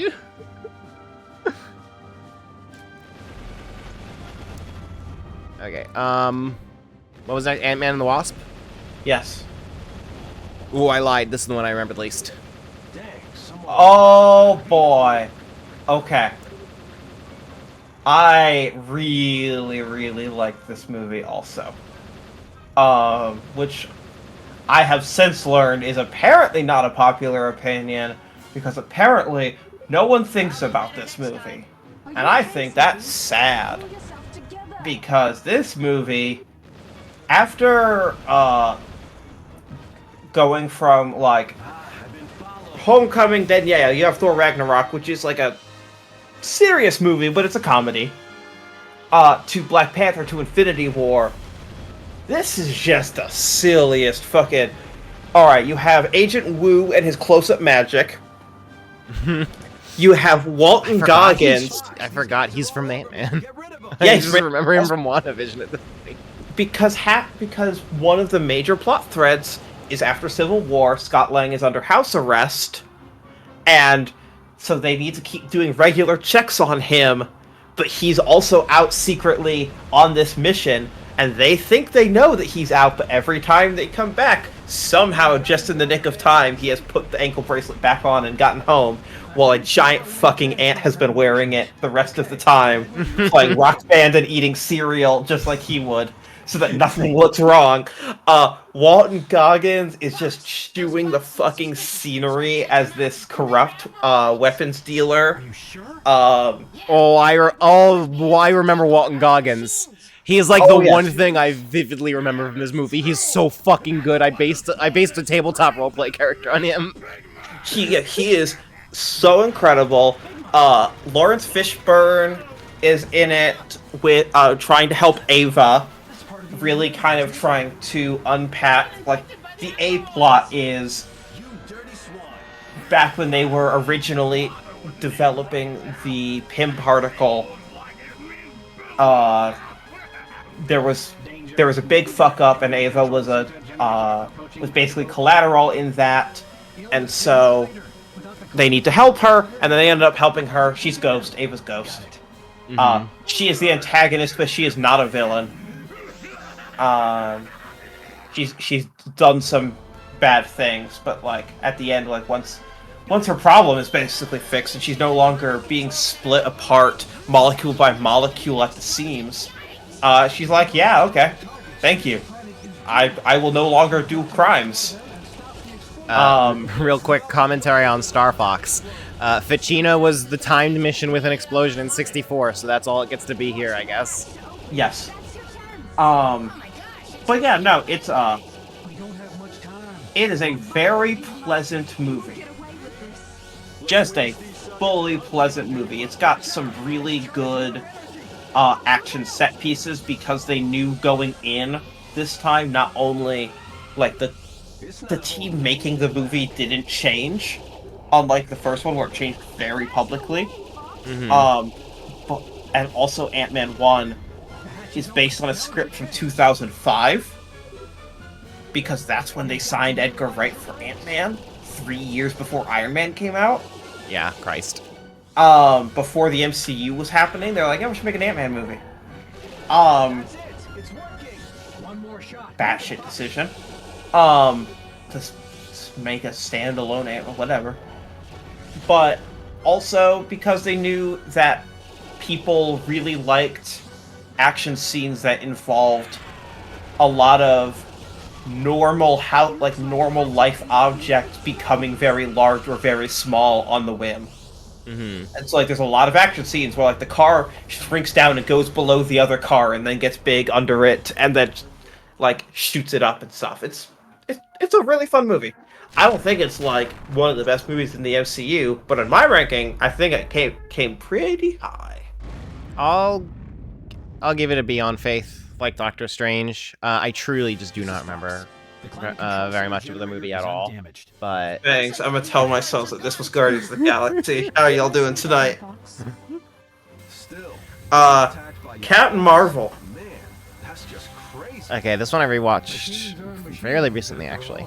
Yeah, this one where the villain is just the patriarchy telling her, but, and then she punches him, and then that's the end. Except for the main villain of the movie, which I believe you put in your MCU rankings of who? That was not a solo ranking, I should emphasize. I know. That was a group ranking. But the Supreme Intelligence. Yeah, which is so funny that was so clearly set up to be, like, the future of her struggle. And then in the Marvels, there's like, oh yeah, you took care of that years and years ago. Yeah. Off screen, whatever. That's so funny. I kind of disliked this movie more on a rewatch. It's okay. The Climate Control Center's still working. Nice job. I mean, Ant-Man action scenes are small. If you saw it, scale is humorous.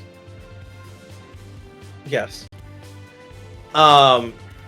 This is also the first and so far only Marvel Studios project to be co-produced by the U.S. military. Oh fuck, you're right. Because they needed access to naval, Air Force hardware. Christ, yeah. And so they had to make sure to depict Carol's time in the military very universally positively. You think you found a safe place to run to? Yeah, that was prominent in the movie. Oh yeah. That I think was a big part of why I didn't like the movie as much. Because that was really off-putting to me. It's all over it.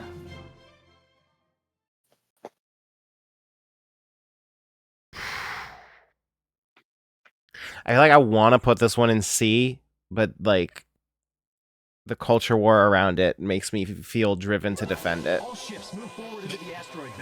Okay.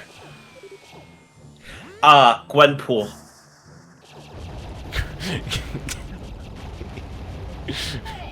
I think Captain Marvel's a C. Okay. Yeah, just what I was saying earlier about, I mean, this has a culture war around it, and I hate that. Unrelated, I do not like it. Yeah.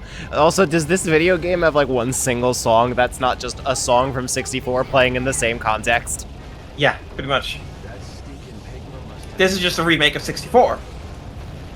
Which I wish it was a remake of 64. There are a lot of those. It's a reimagining of 64. Avengers Endgame.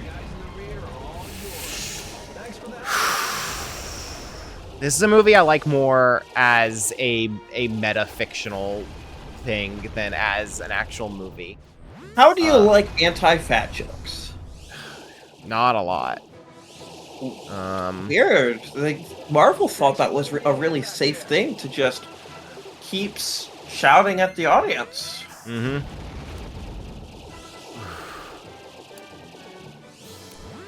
Okay.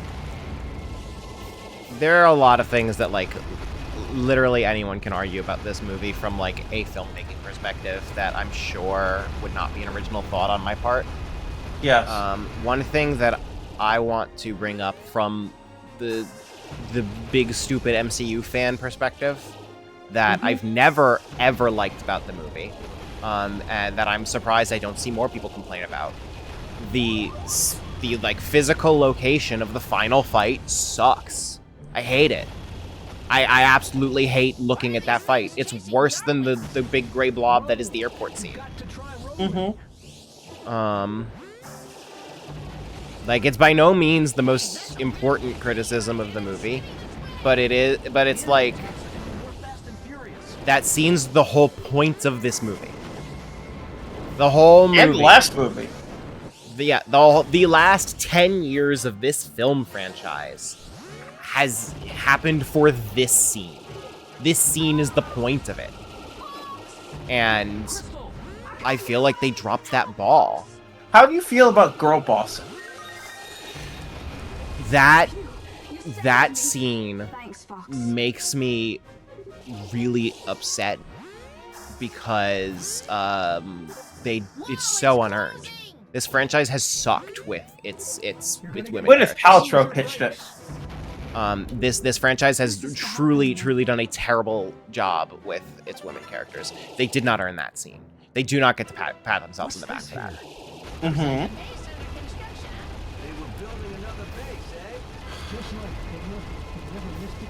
It's so funny how 50% of the women in that scene, in that girl boss scene, were introduced within the 18 months prior to Endgame.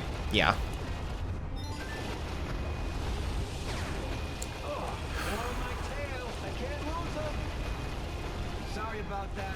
Also, that Black Widow doesn't even get to be in the girl boss scene because she's laying on Voromir's floor.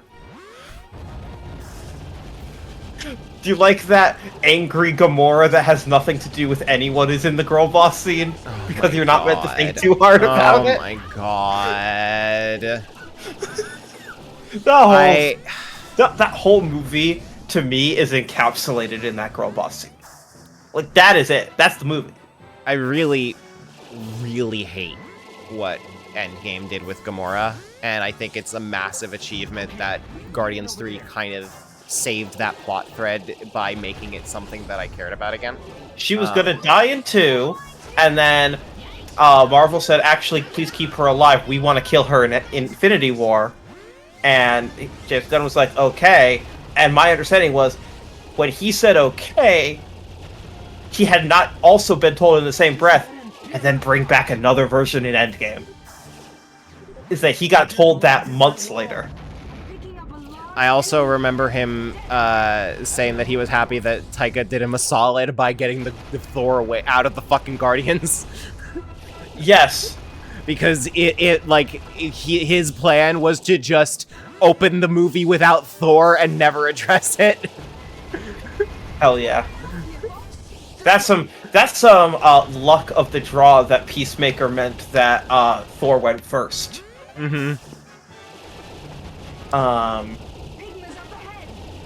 Anyways, where are you putting Endgame? Oh, I think it might be a C. Okay. Hello, Hyper Kirby. You gonna lock in C? Yeah, I'm gonna lock in C. Yeah, we're in, as far as like Nintendo news goes, we're like they're still putting out good games, but we're definitely in a big holding pattern waiting for the next system to drop, I would say. So it's like the energy is kind of very wait and see, I think. But we've got a new Mario Party coming out, so nothing else matters. That's not true. I'm sure the Zelda game will be good. Actually, it's heavily based on Breath of the Wild and Tears of the Kingdom. Maybe it won't be, but yeah. We will answer. We are the ultimate existence. You cannot resist us. You will join us. We're not buying that garbage. He can hear us. Okay, but yeah, endgame C. Yep. Fox, the that Pigma stole must be inside that thing. Okay, sorry, I'm seeing Trombone Champ VR just got announced. Okay. Inspired. Okay. It's called Trombone Champ Unflattened. I wish my VR stuff still worked. It is coming to MetaQuest, Steam VR, and PSVR 2. Meaning, this is now one game announced for PSVR 2. Checkmate, haters. Wait, this is the Area 6 boss. What the fuck? Yeah. This entire game really is just Star Fox 64 again. Yeah, I've been telling you that. This is Star Fox 64 is a reimagined / remaster of Star Fox 64, semicolon. So is Star Fox Zero, semicolon. In a way, so is Star Fox Command. Star Fox Command is the only one where I'll stand up and say it doesn't, and that's kind of to its detriment, and I would not have it any other way. Star Fox Command is the least directly one-to-one. This is just 64 again, but like when I have Zero came out, I was like, okay, I'm so fucking sick of Star Fox 64 games at this point. Please make a new Star Fox game, I beg of you. Please make a Star Fox game that is not just 64 plus something else. Oh, Adventures doesn't exist. Adventures has 2 races. This game pretends Adventures exists. Yeah. Spider-Man Far From Home. Okay. I'm just going to pull this up for me. So this is where the MCU starts overlapping with you knowing me. No. Maybe. Okay. Sorry, I remember it was during the Kingdom Hearts 2 streams where the trailer dropped. And no, that was No Way Home. Glad you're all in one piece. Shit, you're right. Yeah, no. I just forgot an entire era of the MCU happened. Yes, no, this is Spider-Man 2, not 3. And also, this trilogy is poorly named. Literally, yeah, literally me and my friends refer to these movies as Spider-Man Home 1, Spider-Man Home 2, and Spider-Man Home 3. No, so this is Home 2. Yes, this is Home 2 with Mysterio. I'm make sure that you see this. Fuck it, I'll send it in Hustles and Scams. I'll confuse the shit out of Joe and Alex. I need you to watch this again. This whole video. You could watch it really quietly to try and not get like DMCA claimed, but like I've got it on my laptop that's not connected to OBS at all. Right. I just need you to sit here and watch this for 2.5 minutes. Mm-hmm. Also, here's your token Star Fox Adventures acknowledgement. Fuck yeah. Fox. For those in the chat, I'll drop the link there. Dinosaurs. This is unforgivable. Aporoid hatchers. This must be how they multiply. I don't know that I've ever laughed harder in the first 2 minutes of a movie. Crystal and I will head down to the surface. Falco and Slippy, the Okay, yeah, this was an extremely good intro to this movie. I don't think the rest of the movie holds up to how good the intro is. No, it really does not. It really does But not. the first 2.5 minutes is inspired. It's yes, extremely good. So more real quick commentary on Star Fox 64, Star Fox Assault is that it's weird to me that they insistently spent all of Star Fox Adventures refusing to give this planet any name other than Dinosaur Planet, and now they're just like, let's go to Saria. Yes. Okay. So Home 2. Hang on, have you gotten to the basketball scene yet? Because you haven't cracked up laughing, so I'm not sure you have. The gameplay started, so I kind of had to look away.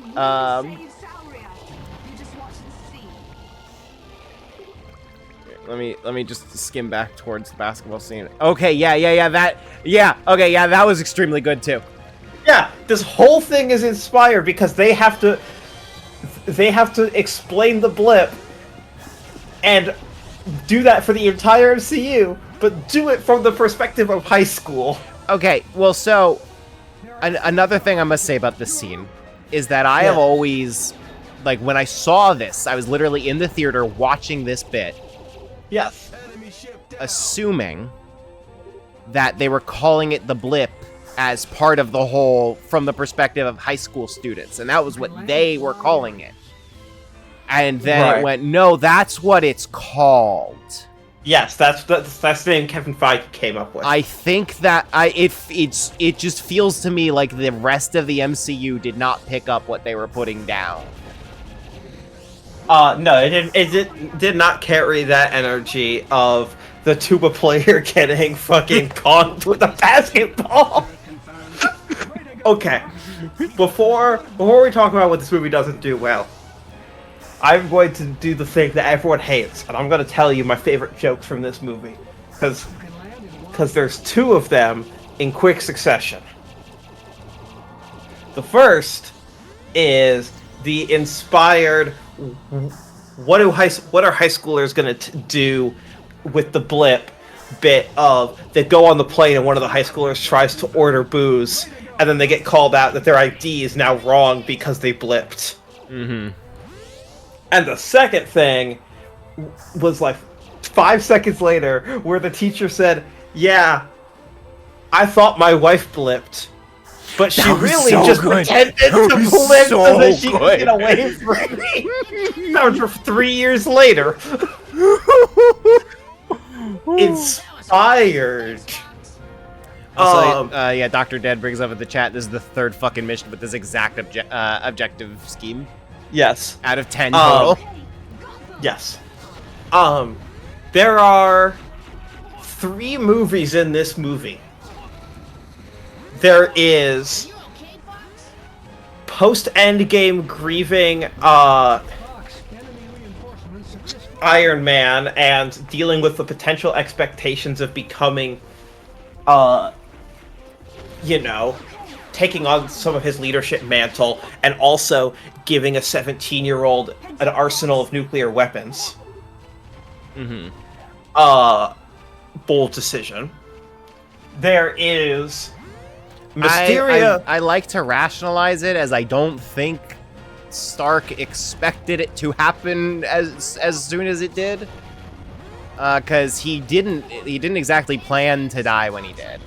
But then why was his message to why was his dying message in Endgame recorded 1 day before his death? I presume that these other plans...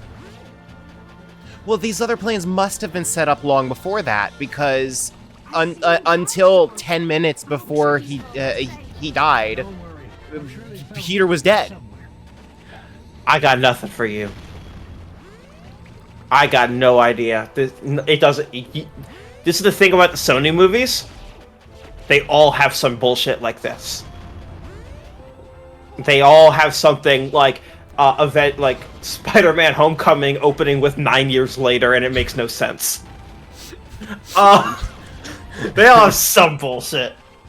The second movie is Mysterio, the disgruntled employee, is going to create the elementals. And the third movie is just a fucking international teen comedy. And I think it does that third one really well. And I don't think it does the other two well at all. No. But that's just me. Okay. So I think they had a good idea there with Mysterio. They had, like, there was a good idea. Oh, fuck. I've never seen this before. This fucking exact room from Star Fox Adventures. Christ. Yes. I never knew about this. Wow. Okay, so I think that there was a good idea of having Mysterio, the ultimate liar, be all about taking advantage of Spider-Man's grief to trick him into like handing over all the Stark tech. Yep. And I think that the pre-reveal stuff with Mysterio is largely done very well, partially because of how great Gyllenhaal's acting is. Like I saw that movie in theaters with someone who did not know Mysterio's deal, and part of what sold it so well is that he knows Jake Gyllenhaal as an actor and was really confused as to why he seemed to be phoning it in so hard until the reveal dropped, and he's suddenly the performance you expect from Jake Gyllenhaal. So,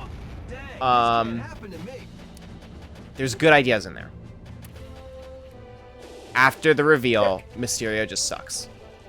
He gets one good scene. One scene where he gets to be Mysterio. And then that's it. I think if Mysterio is the villain you're going with, the final fight of the movie being like a big swarm of drones is like the worst decision you can make. It's really close to not even drones that like are Mysterio drones. Yeah, they're Stark it's close drones. to Galactus Cloud. It's real close. It's really close. I don't think I'm saving Falco.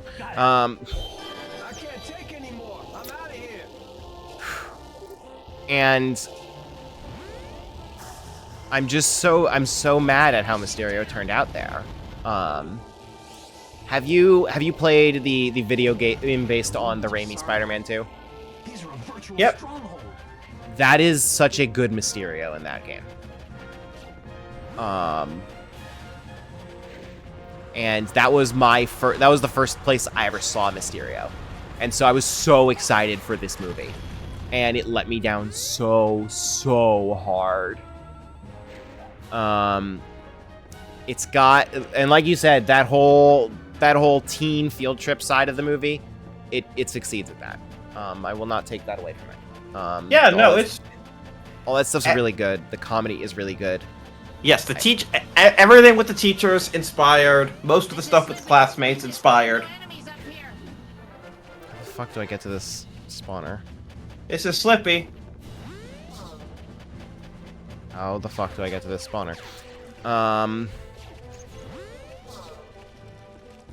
Emotionally, I want to put this in F. It's not an F. I think the Mysterio stuff deserves a D. And the incredible comedy of the high school stuff saves it to be a C. Okay. Hey, now that you've seen this movie and Secret Invasion and the Marvels, why was Nick Fury a Skrull in this movie? What did that add? God, I almost believe people when they say that it's to justify him making stupid decisions. No. I don't think that's, like, good writing. He made stupid decisions in Iron Man 2, and he wasn't a Skrull there. I believe that Sony believed that, I think. No! It feels like what Sony knew what a Skrull was. No. Exactly. Marvel said, because they definitely weren't seeing Captain Marvel dailies or the script when they were filming this. They were that close together, weren't they? They were at least 5 months apart. Oh, yeah. I forget how close those were. Yeah, it went Captain Marvel, then Endgame, and then the trailer for Far From Home literally opened with Tom Holland saying, if you have not seen Endgame yet, go watch it in theaters right now. Do not click this trailer. Because it opens about talking about Iron Man being dead. Like, Endgame was like a week out of theaters when Far From Home came out. Yeah. So, was it literally just for the post-credits tease? Yes. Yeah, it was one. Well, I mean, it must have been because that's where it was revealed. That's a stupid thing for me to Yes. say, but it was literally just so that they could tease that Nick Fury's in space. Yes.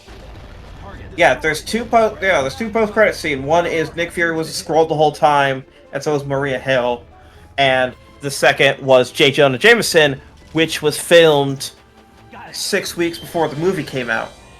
Mm-hmm. Which begs the question: what was it going to be before? Because I assume it just wasn't going.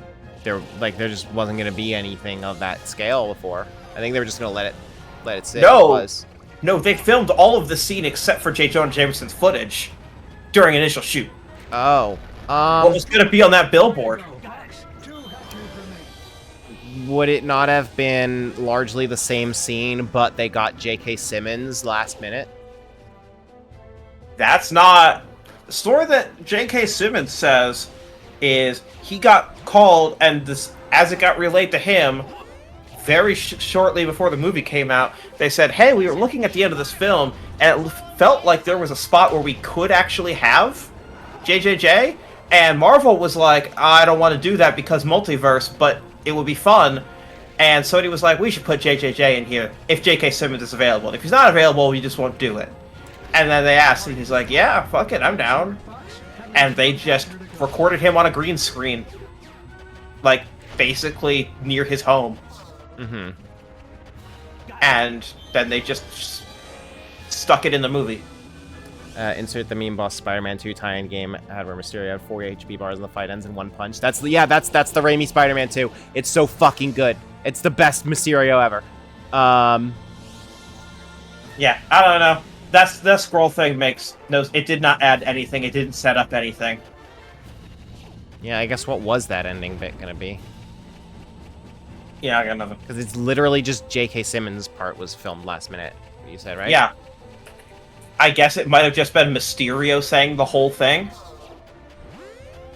Maybe. But then why would people... I don't know. Who knows? WandaVision. Is Mysterio dead? Like, I can never figure that out from watching that movie. Like, it feels really weird combined with that post-credits.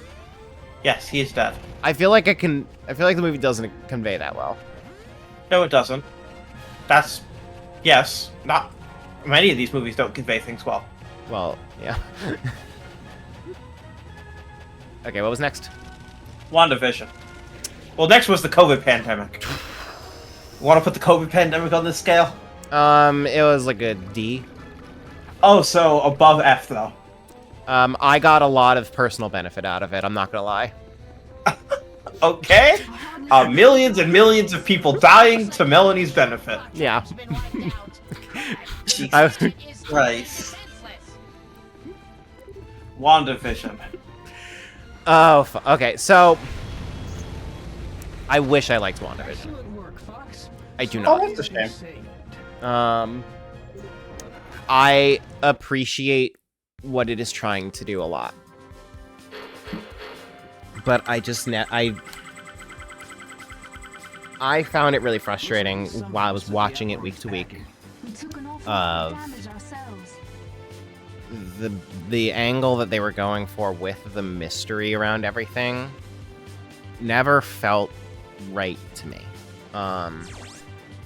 Because they were pushing a lot around the mystery of what was happening, and it started out okay. And then they blew the lid off of everything, and revealed exactly what was going on, and then started to imply that it was not what was going on. They started to imply that something else was happening. Looks like almost all the and then at the end it was revealed that no, actually it was exactly what you knew it was going on the entire time. And I think a lot about like the meme song, it was Agatha all along. It literally wasn't. Like it was her messing up Wanda's script, is what it was, not what was causing that. So that was not the interpretation they were trying to give. She was not the villain. She was not the easy out. I think also, like, what's weird for me is that the idea is that she was trying to push Wanda into breaking throughout the whole thing. She was trying to figure out Wanda because what she really just wanted was time to talk to her and figure out what the hell was going on, because the magic was so beyond the magical power of anyone else, including her, that she lays all this out very cleanly and clearly why this is all happening. But Wanda sees this as you're trying to take my kids away from me, and then freaks out and basically steals Agatha's entire personality and keeps her perma-trapped in the simulation. And then people say, oh, Doctor Strange doesn't work.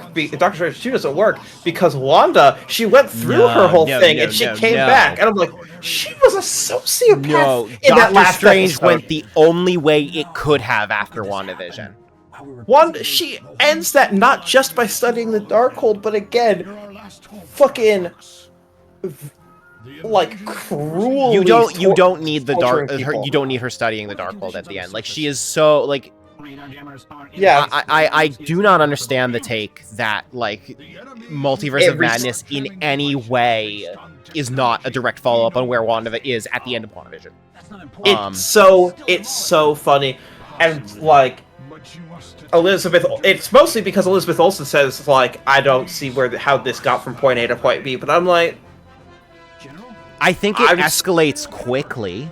Yeah, I'm sorry that you internalized maybe some different stuff than was on the page or on this final screen on WandaVision, but the version of WandaVision that we saw, and the version of Multiverse of Madness that we saw, flow directly into each other. Yeah. Whatever. Just get out of here and smash those blasted cameras, will you? The line that like viscerally upsets me at the end of WandaVision is when Monica says they'll never understand what you sacrificed, or something like that. I forget the exact words, but it's something along those lines. And that line really, really upsets me, because it feels like it's trying to give Wanda undue sympathy after this is literally all her doing. She has been holding these people prisoner for a long time. And you can make an argument over whether it's sympathetic because she's been doing it unintentionally, but turning it around and framing them as being unfair for hating her didn't work for me at all. I read that as a misfire from her based on where her character arc was at the time, because her character arc chronologically for WandaVision starts with her family member having turned into dust, having vanished essentially, or like while she was vanished, like she didn't get to say farewell. She basically just came back and was told, oh yeah, she's gone. You never got to say goodbye. You never did any of this. You never got closure on your family. And so at the end, Wanda is going through not a parallel, but a rhyme of Monica's start at the very end. And so that's where I kind of looked at it. Was like, I mean, I get where you're coming from, but like, I don't think that's what the viewer was supposed to believe. I think that's what Monica was saying. I can kind of rationalize it that way, but yeah, I'm kind of at the point of the way of like, I don't know if that's what the show wanted you to take away from that. I think the show wanted you to take away from Wanda is a character that did bad things, and after a life of nothing being under her control, felt like she had a moment of control, and then that was ripped away when Vision died, and she, by virtue of being essentially all-powerful, she basically just exploded with grief, and then Westview happened. Yeah. That's the read. Yeah, and I don't hate that, because, like, I don't think that Wanda is totally unsympathetic. I just feel like at points what the fuck? Saria development? We're colonizing Dinosaur Planet? Okay. We gotta keep that. We gotta keep the races. And water quality on oh my god, on Zonus? Oh my god. Okay. I think part of what colors WandaVision for me is having read interviews from the showrunner at the time, and like the specifics are lost to me now because it's been 4 years. It's difficult for me to remember exactly what was said. But I remember just like kind of like thinking that like some of the things that the showrunner was saying didn't really feel like what I was seeing on screen. A big one that I do remember is with the Evan Peters character, where the showrunner said in an interview that was supposed to be a commentary on how disturbing it is when like characters are just recast with different actors out of nowhere. And I don't think that lands at all. I think it's definitely it comes off way more as like a big shocking multiverse thing with the Fox movies. And it's things like that where it's like, yeah, that specifically is just a weird play on the meta storytelling. Yeah. And it's just like seeing the showrunner kind of just like have a very different interpretation of events than what I felt was reasonable colored a lot of it for me too.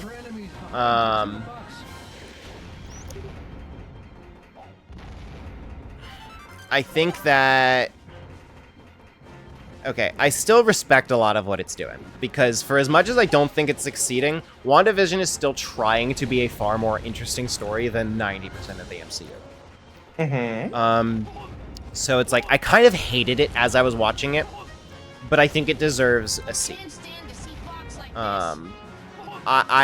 If you had asked me, like, right after it finished, I would have put it way lower. But I do not think it should go lower than C right now. Fair. What about Falcon and the Winter Soldier? Oh God. Okay. Big. This is the most MCU.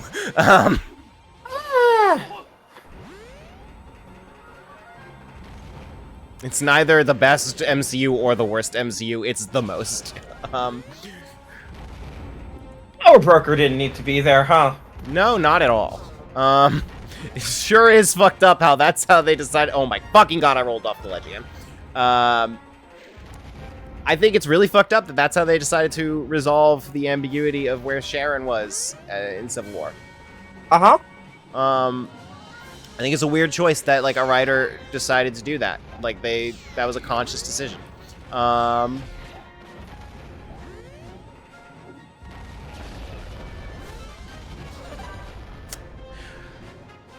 This show was hurt by the pandemic, very obviously. So. Oh, yeah, I mean, again, they, they had to retool a lot. Yeah, so I'm going to say that this is the least malice I want to give a D. I think I'm not saying it would be guaranteed that the show would be better in a world without the pandemic, but I think it really did not get a fair shot. It's not good, really. I'm not going to pretend that there's something there that's not there, but I'm sympathetic to how we got to this point. So I'm going to say, like, the kindest D I can give it. Weird that Bucky's not in Cap 4, huh? He's not? Like, at all? No, not at all. Can't let these scumbags get any cockier, Fox. No, he's too busy in Thunderbolts, which comes out, like, 7 weeks later. I would have assumed that, like, he would have, like, at least a minor role in Captain No. America 4 that would lead into Thunderbolts. No, he's in Are Congress those now. two movies really just completely unrelated? Yes. I don't understand that. Thunderbolt Ross has no connection to the Thunderbolts, and why would Cap you do 4. that? Great Like, question. I got nothing. Okay, like I assume in the comics the Thunderbolts are not named after Thunderbolt Ross, Correct. They're not. But like, you're making a conscious choice to release the Thunderbolts right after the movie with Thunderbolt Ross. Like, yes, they are. That is a conscious decision someone's making. Yeah, no, they made, in fact, in their pre-scripted Comic-Con panel, their guest moderator, who was Rob Delaney, literally made a point in the script to ask Kevin Feige, what's up with that? And Kevin was like, basically was like, yeah, I mean, in the long run of comics, sometimes you have teams that are just called Thunderbolts. And that's the team we're doing. Kevin, are you Don't worry about it. Are you familiar with the one Steve limit, Kevin? I've got, yeah. Don't worry, it has an asterisk on its end. By the end of that, it'll be called something else. But not when you buy a ticket. It'll be called Dark Avengers. We all know it. That's not probably even, not. That's not what Dark Avengers are. I mean, until I saw footage, I thought it was going to be Dark Avengers. Have you seen that leaked footage? No, I have not seen any of the leaked footage, actually, from Comic-Con. Gotcha. I mean... Not because I'm avoiding it, just because, like, I would have to go out of my way for it to a degree that I do not care enough. I mean, I sent you links at the time when you were online. I didn't see them as you posted them, so I just kind of assumed that Disney had taken them down by the time I did see them. Gotcha. Yes, those links, they were down. Probably. They lasted a couple hours after I sent them. Thunderbolts! Okay. So you know how when people review a JRPG... Oh god, that's a terrible way to open this comparison. Like a mainstream JRPG like Persona 5, if you go and read the reviews for Persona 5, so much of them basically come down to, oh my god, I forgot that I liked playing this type of game when I was young, but this game is unabashedly true to its roots. You roll and you play, and you build stats, and you level up, and there are characters, and you talk to them, and the story progresses, and there's a lot of story, it's pretty talky, but it's a JRPG, 10 out of 10. And I'm like, well, that's useless for me as someone who doesn't need to be informed that RPGs are fun. Shit, these things actually attack. Yeah.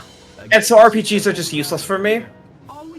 There's RPG site, but I fundamentally disagree with their takes. For example, they think that that fucking latest Saga game was good. So I'm trying to remember if RPG site is the one where I personally know someone that writes there, and I do not remember if that's them. So... I know people that write at RPG site, and again, this is not me disparaging them, except for I know that their opinions are not my opinions, and so I do not go to them for reviews. That does not mean I think it is a trash site. It just means you and I are not going to see eye to eye if you played that Saga game. Hey, wait a minute. Yeah? Yeah? What's up? Yeah? What's up? I see it. No, you can't say you've played it now. No, you can't. Oh my god. This is so... Oh my god. This is so fucking funny. I love this game now. I don't love this game. Do not mistake me. This is, but... That's a good clip right there. Anyways, yeah, people were describing this before I saw the footage. People who saw the footage were describing it as Suicide Squad. And I was like, well, then I don't care. Viewer, when I tell you that it is so unlike Suicide Squad, and that these people have simply never watched another movie or read another book.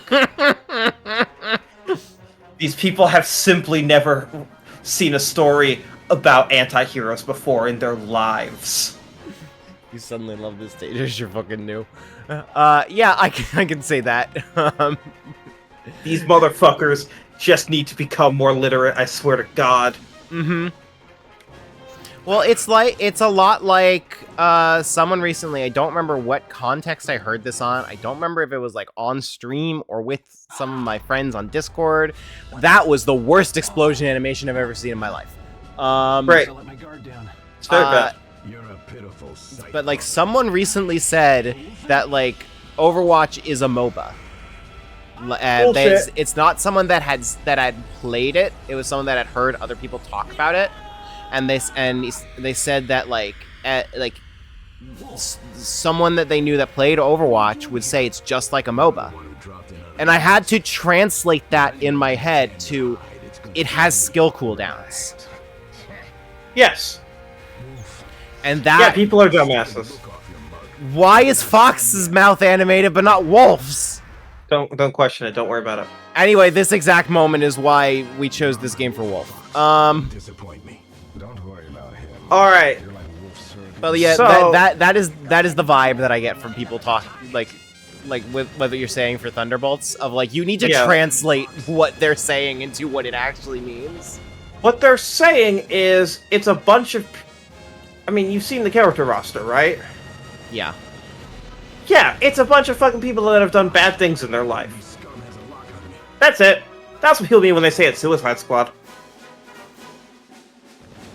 Are they going on a suicide mission? No. No, not at all. They're going on a mission. Are they a team? No. Are they working together? No.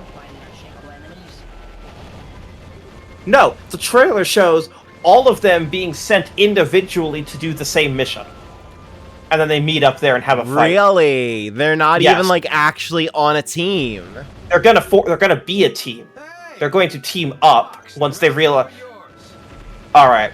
Premise of the footage is one, a lot of relationship building between Yelena and Alexei, her dad, Red Guardian, and basically her thinking that she's a fuck up because she's depressed as hell and keeps trying to throw herself into her work, but her work is killing people, so that's not helping. And Alexei is unable to offer any emotional support because he's also a fuck up. And then, yes, they meet each other on the mission, and they're like, wait a second, are we here because someone is trying to get rid of us? Are we here as a coincidence? Who sent us? Also, Sentry is there, but they're trying to pretend like Sentry isn't a character, so they're calling him Bob. Oh my god. But yes, no, it's a... Also, I don't know anything about Sentry outside of his depiction in Marvel Snap. What does he do in Marvel Snap? In Marvel Snap, he's a high power card that when you play him, he spawns the Void on the right location. That is a -10 power card. Okay.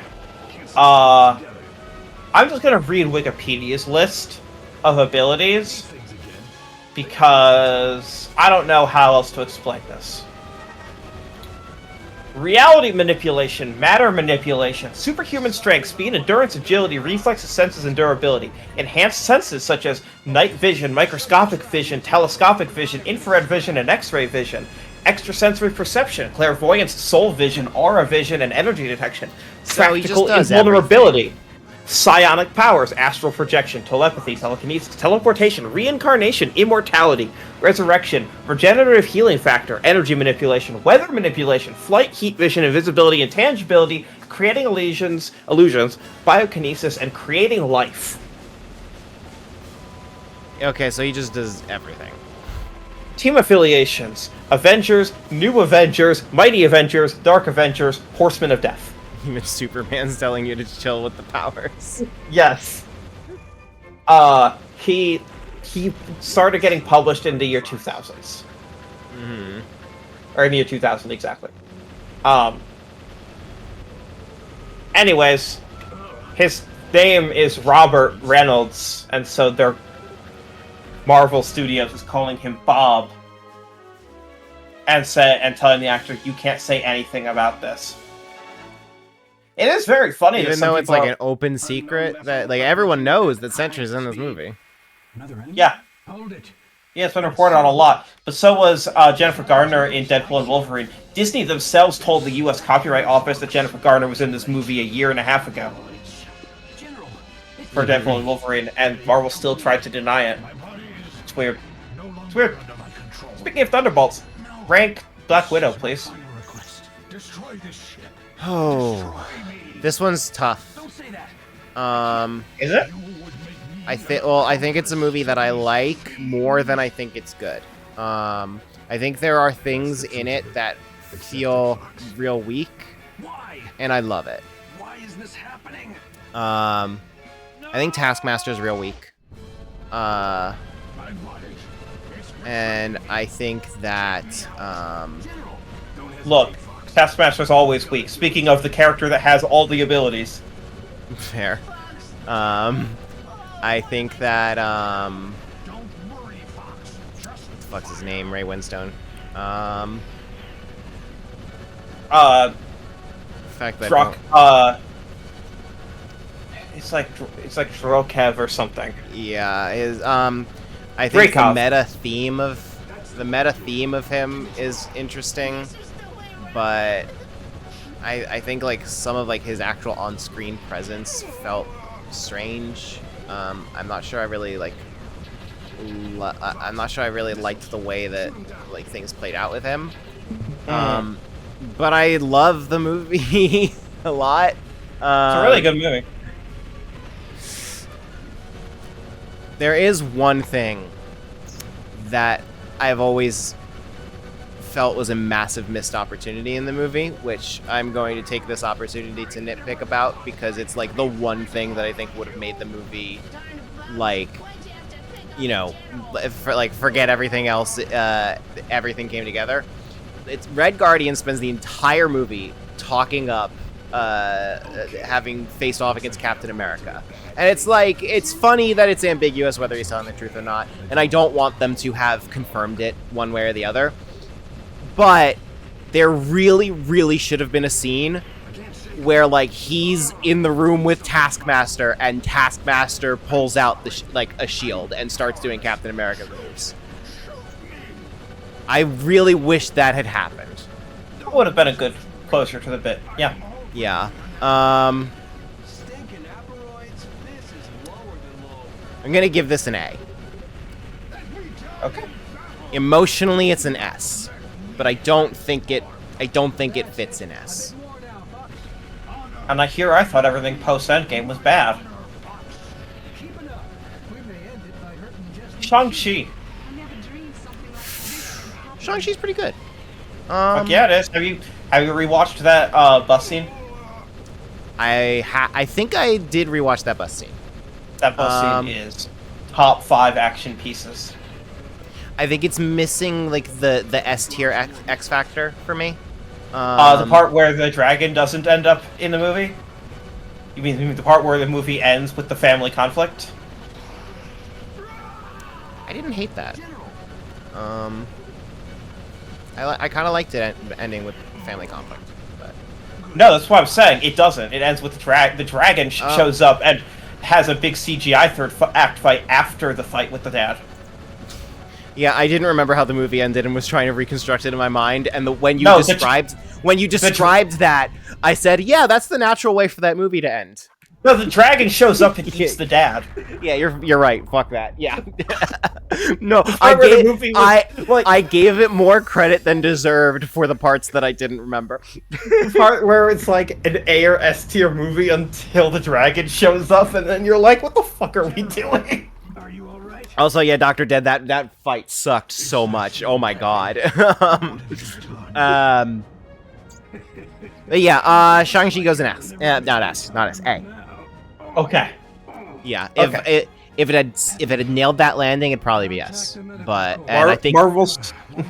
I think the entire movie leading up to that was an S, and then it falters in the end. Marvel Studios Academy Award hopeful The Eternals. Christ! Oh my god. Why would we look like that? My most vivid memory from Eternals is Jenny Nicholson's tweet about it. When she said she's not going to make a video about Eternals because she prefers when she makes a video about something that she watches it like around 8 times to like really make sure she catches everything about it. And can you imagine? And that was the tweet. Yes. Okay, I'm gonna give Eternals a score, and then I'm gonna run to the bathroom. Right. You can't do things like that. Well, hey, I got results, didn't I? Right now, I'm trying to think: is there anything that keeps it from being an F? They have the most sexless sex scene of all time. God, they really do. Oh my god, I remember, like, it was almost being hyped up before that movie released that it was the first Marvel movie with like a sex scene in it, and it's like, it is the most sexless of them ever. God, I remember reading an article at some point titled "Everyone is Beautiful and No One is Horny," about this trend in Hollywood that's like more and more like sexualizing and objectifying their actors while steering so clear of having any whiff of sexuality in movies, and it's like that scene was the natural conclusion of that attitude trying to make a sex scene. What about the worst Bollywood dance scene that Kumail Nanjiani was promised he wouldn't have to do a Bollywood dance scene, and then God, I didn't know said, actually, you do have to. He was also promised that he got to be in the final fight scene, but he didn't. Really? Yeah, Icarus and the Scribble monsters. Wait, so why does he just exit stage right? I've never heard an understood answer. that. I have poked around for years and never heard an answer. Oh my god! He got so buff for that movie. Put it in F. Put it in F. I'm going to the bathroom. that- We'll be back. I've got like an hour and a half before my hard cutoff, so I'm just gonna keep going. But I need to go to the bathroom. So okay. Where's my beer back screen? There's my beer back screen.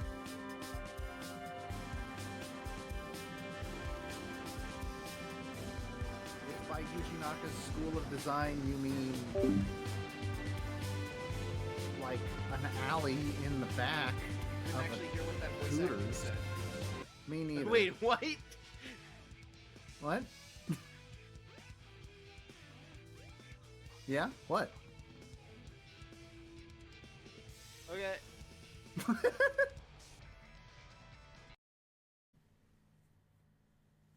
Is it a little surprising?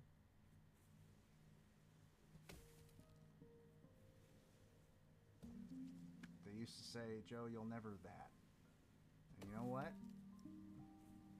I don't know what they were talking about. However, well, you know, sometimes we make a raft and sometimes it doesn't work. And you just really have to, you just have to deal with that. You know?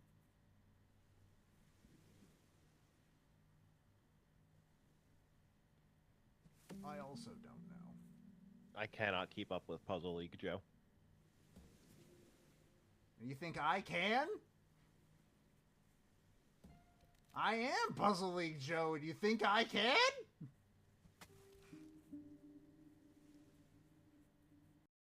This is Kanas. He is the only shaman or shaman. This stream started out so optimistic.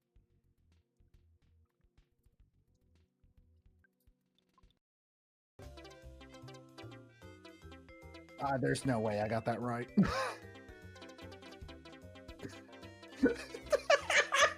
I might have got it? I don't know. I have no... Fuck!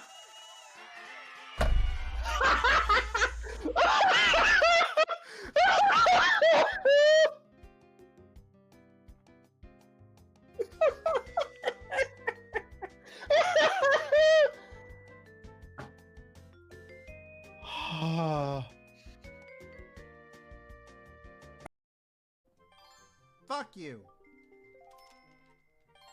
No.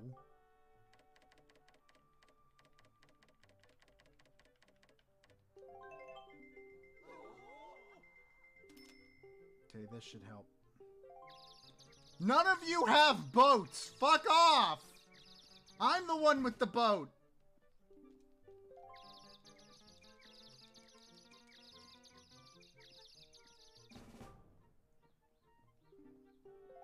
Four, 3, 2...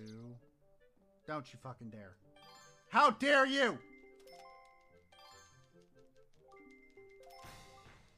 Bullshit! Bullshit!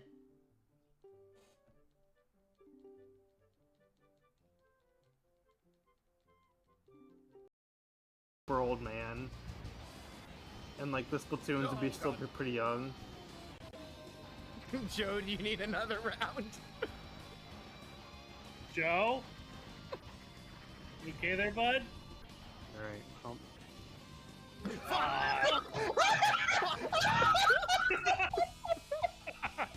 We didn't finish a lap. This game rules. This game is fucking good. And you can't refute that. You can't refute that. No, it worked. The robot was dead. What am I doing here? What am I doing? Who am I even?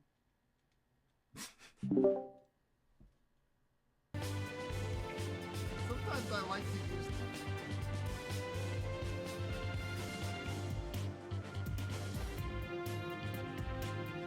Okay.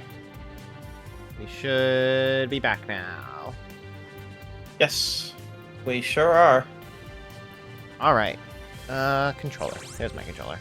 We can now use Granaria City in versus mode. That's neat. Yeah, you'll definitely do that. We might, actually. Historically, when a game has multiplayer, we do play it, so... Great. This is Beltino. Hi, Beltino. Alright. We found the location of the home world. In the meantime, Hawkeye and Hawkeye. Start the invasion. Wait, you can't go yet. Listen, Dad, we're going and you can't stop us.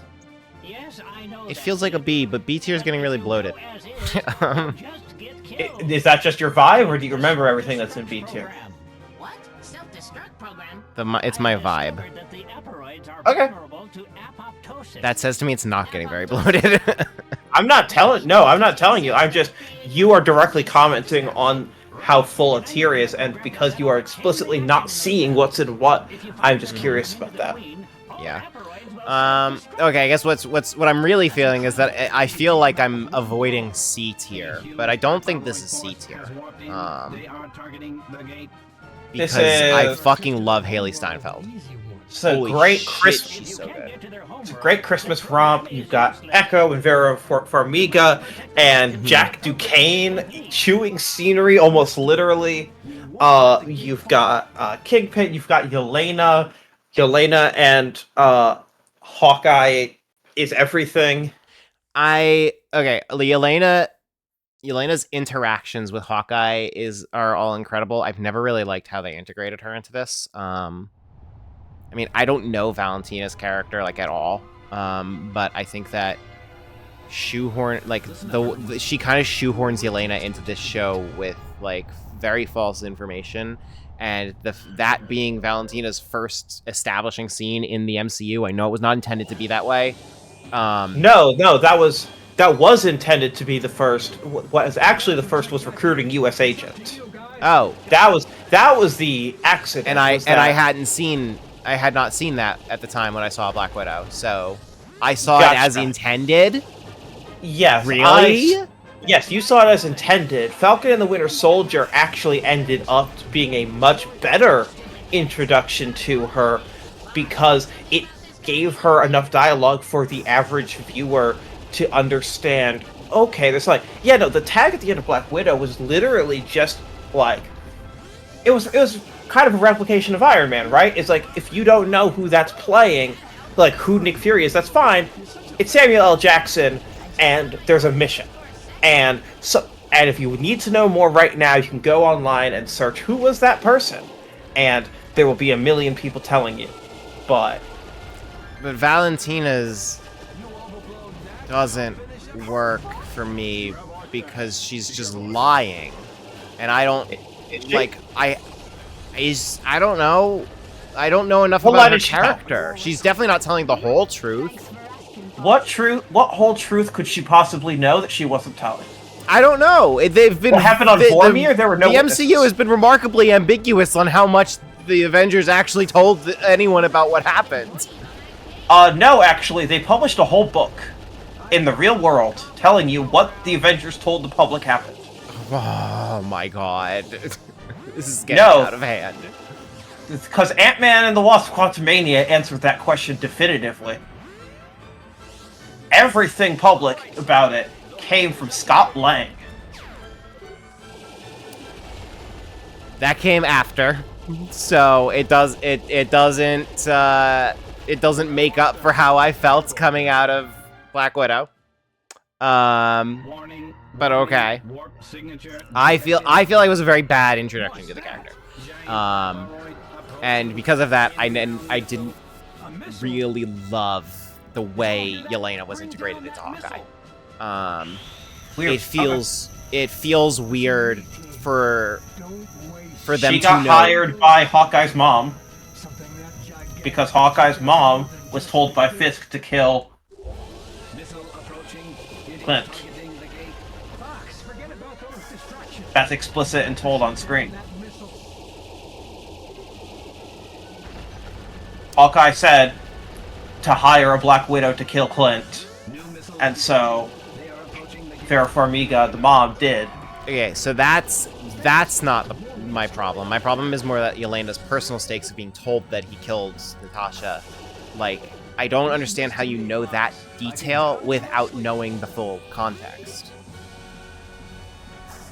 The two of them went on a mission. One of them returned. Well, then it's definitely not the whole truth.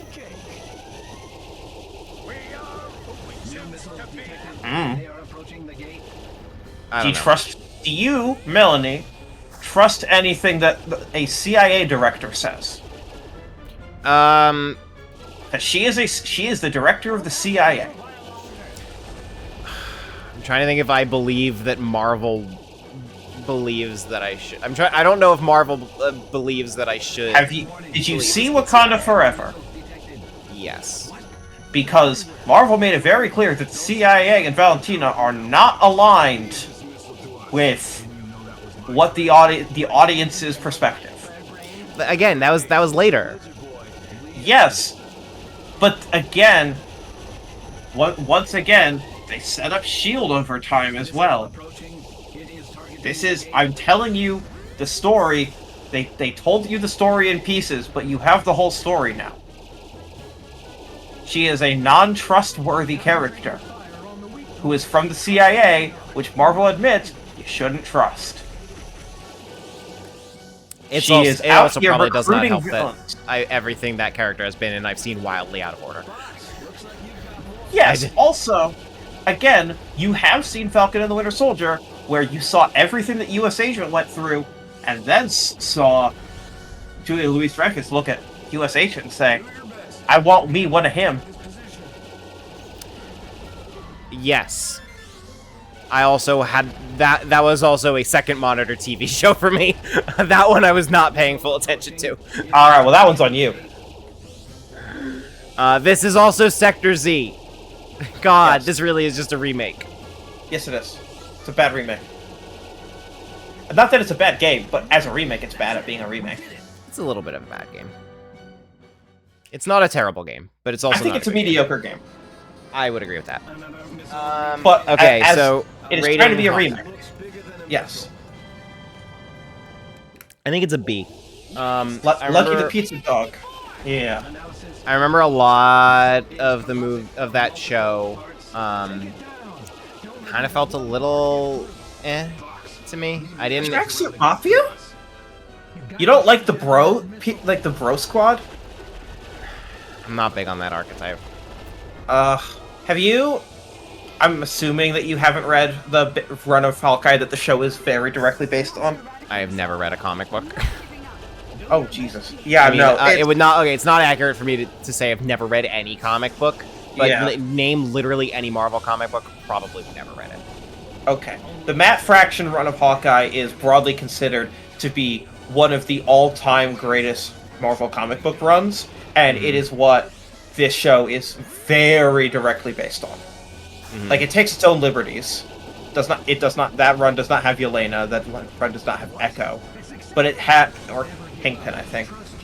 No, it has Kingpin.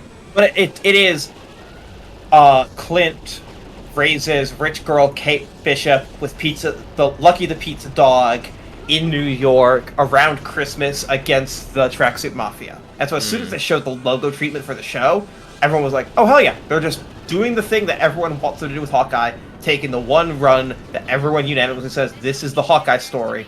If you want to read literally anything ever with Hawkeye, it is this 10-issue run.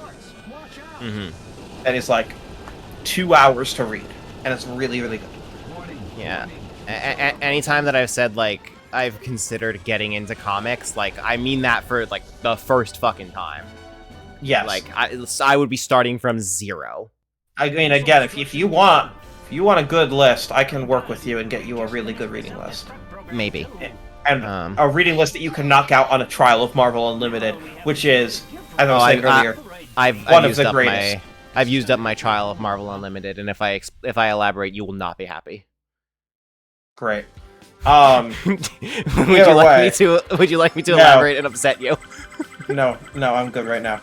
But Marvel Unlimited is, in fact, one of the best, if not the best, subscription service values. I forget how much it is right now. I think it's like ridiculously cheap for what it offers. Yeah, isn't it like $10 for like the entire history of Marvel? I think it's less than 10. If it was 10, that'd still be worth it. Yes, I'm pulling at Marvel Unlimited on the App Store because I can't find it in the app because I'm a subscriber. So I'm just going to literally go on the Apple App Store and say, give me a list of all the in-app purchases. Yeah, I think my biggest obstacle is just the decision of, do I want to be someone who reads comics? And I have not decided that yet. So it is, yes, it's $10 a month or less than $70 for a year. Which is less than 7 months worth for 12 months of access. And that's where I was like, feels like it's less than $10, I think. So yeah, I pay annually. So I pay, it's literally $68.99. I think one of the biggest things that like keeps me from getting into comics is like the danger of knowing that like all it takes is a different writer starting a new run and then your favorite character's ruined.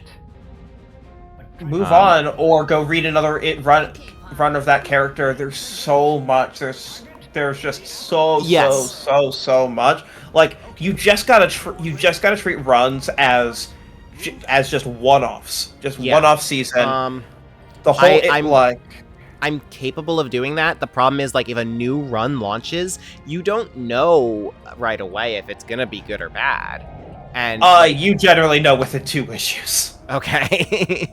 It's really I have only once ever been blindsided by a 3rd issue or later. Okay. I will put it out there. I have been able to write off a lot within 1 issue. There are some where I felt suckered in by the 2nd issue. I have only once ever gotten hit on a 3rd issue. And I've never gotten hit with, oh, this sucks, after a 3rd issue. You know. Dad says sometimes you know if it'll be good by a number 1. Oh, yeah, no. The opposite is also true. You will usually know if you fucking click with it by the end of issue 2. Okay. And issues are pretty short time commitments to go through. It's a chapter of a manga, basically. And so, if someone told you that there was a manga that was incredible, one of the best stories they've ever read, and it was 6 chapters long, that's not a huge time commitment. Yeah. That's what comics is. Yeah. Okay. And so yes, Marvel Unlimited is everything from the first ever Marvel comic all the way up to a rolling 6 months before today. So you don't get comics from the last 6 months. But once a comic hits the 6-month-old mark, you get access to it. You can search by series, by issues, by characters, by creators, and then they have their own reading guide section. So right now they are featuring, honestly, mostly stuff related to Deadpool and Wolverine. So Wolverine variants of the multiverse, Deadpool variants of the multiverse, Cassandra Nova, Sabretooth and Wolverine and Sabretooth War, the ending of the most recent era of the X-Men, the Road to X-Men 97, Amazing Spider-Man Game War, Echo must-reads, Wolverine and Ghost Rider team-ups, Women of Marvel Echo, Women of Marvel Miss Marvel, the run where Aman Vellani wrote her own comic for Miss Marvel, because I've heard that one's very good. It's very good. She willed it into existence. This is the Final Foot mission. And thank God for that. Hey, remember when I told you that this game was longer than you thought it was? I took, in my head, this game is 3 hours long, and I multiplied that because it's me. But then I also went to How Long to Beat, and How Long to Beat backed me up that it was like 6.5 hours long when I told you that. So to be clear, right now your play session is looking like a Seren play session where you're coming in at basically half the time posted. I would be so impressed if someone can take 6 hours for a main story. Like, maybe 6 hours to, like, get, find all the secrets in the levels. No, that's not what How Long to Beat says for this. I'm struggling heavily from stream tax, too. Like, this is not getting my full attention. I don't know why I came down here. I don't remember going down these stairs. That's what this playthrough has been. Yeah. I don't play games. Anyways, 61 people polled at Star Fox Assault. Average time 5.5 hours. Rushed 3 hours 55. Leisure 7 hours 10. Holy shit! I'm gonna fucking die right here. Main plus extras 9 hours. Completionist 14 hours 40 minutes. Speed run 58 minutes. I could see speedrun being 58 minutes. That's the only one there that makes sense. Yes. Alright. Final, the 4th mission to destroy the spawner mission. 5th if you count the jammer mission. I do count the jammer mission. Spider-Man No Way Home. Okay. So this is the one where we now are overlapping with You Knew Me. Yes, this is the one where I have told you my thoughts about the movie in real time on all of these, except for because the only one out of this entire list that you saw before me was Guardians 3, because I saw it like 2 days later than you. Yeah, I don't think I got your Far From Home. No, it's Home 3. I don't think I got your Home 3 impressions in real time because like we only sort of knew each other at the time. But I did manage to piece them together eventually. What do you think my opinion is? I'm just curious now. I believe you are not a big fan of it. I think that, like Deadpool and Wolverine, it is an interesting decision to make a movie based entirely around the first watch experience. Yes. That does not work the second time you see the movie. What a coincidence. I've never rewatched the movie. That movie does not work after the first time, because 50% of that movie's runtime is setting up or teasing things that are meant to be a surprise to you, the audience. And when those surprises don't work, you're left with excruciatingly long scenes that are paced so that the audience can still hear dialogue after they applaud. That is literally how some of these scenes are paced. God. The scene where Andrew Garfield runs through the portal and everyone is fucking silent for 8 seconds. And it feels deeply uncomfortable. Like, you could make a real cringe TikTok just of that footage with no background music. The one and only time I've ever watched this movie was in a packed theater at 8 a.m. Oh. Like 8 a.m. Weird. Yeah. Like I saw this movie before work one day. My theaters don't open release that day. early. My theaters literally don't open that early. My theaters only selectively open that early. They open that movie like for big releases like this. Gotcha. I saw this at 8 a.m. on like the opening weekend Friday. Yeah. Like a full theater of people that want to see it that quickly. Yes. Of which I was one. And I have never rewatched it. There are things about this movie that I love. Most of them are Willem Dafoe. I do appreciate that I did not think Tobey Maguire and Andrew Garfield were just egregious cameos. I think they did serve some. I think Tobey was an egregious cameo, and I think Andrew Garfield had very good reason to be there. I don't think Tobey was completely egregious. He was definitely more egregious than Andrew was. But I think he was mostly just there to say, yeah, I know this guy, this is his problem. I think that he worked in a mentor role to Tom Holland. He doesn't have an opportunity to mentor him, though. I do not think that they gave that plot beat the attention it needed to be worthwhile. There was only one time I can think of, and that's when he stops him from using the glider to murder Green Goblin. So I think there's also the rooftop moment before that. Andrew Garfield does 80% of the talking there. Yes, definitely.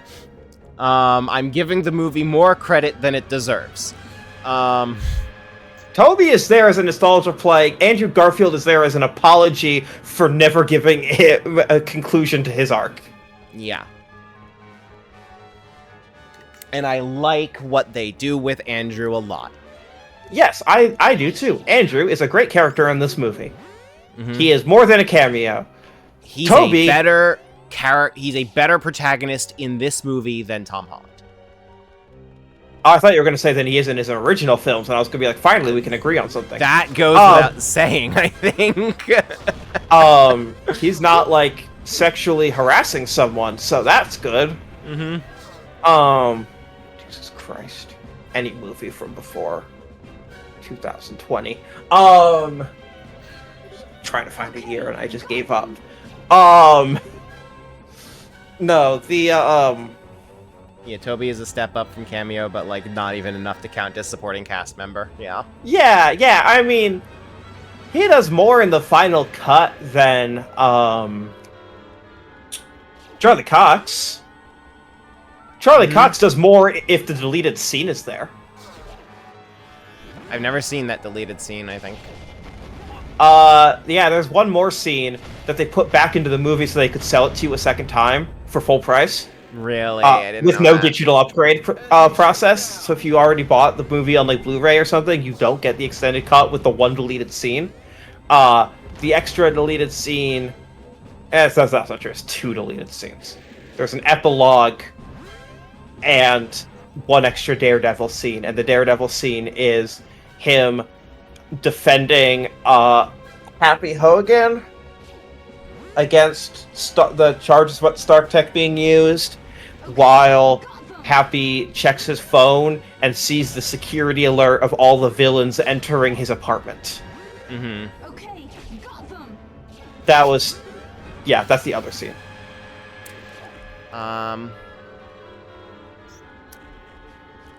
But speaking of, Charlie Cox apparently had to film his scene 3 times because Kevin Feige was on set that time, and after the first 2 times, he pulled Charlie away and was like, no, see, you're not getting this, is that people are going to applaud when you enter, so you need to walk in, hit your cane down, and then be silent for like 3 seconds, and then start talking. Literally, that was Kevin's thing, and like, otherwise, cause, like, you're giving, like, actual plot, you're not just saying hi there. So therefore, you need to actually be quiet for a few seconds so we can get a take of you so that we can throw a please applaud sign up. Christ. Oh my god. That's what that movie is for. That whole movie and Deadpool and Wolverine is please applaud. Deadpool and Wolverine, when all the fucking legacy heroes come out, it's just super slow motion with 1990s, like, trailer music playing. Yeah, okay, yeah, see, so... They come in one by one to get applause. So Deadpool, I did not see in a packed theater of people that were excited to be there. Fuck so yeah, those you did moments hit so different. God.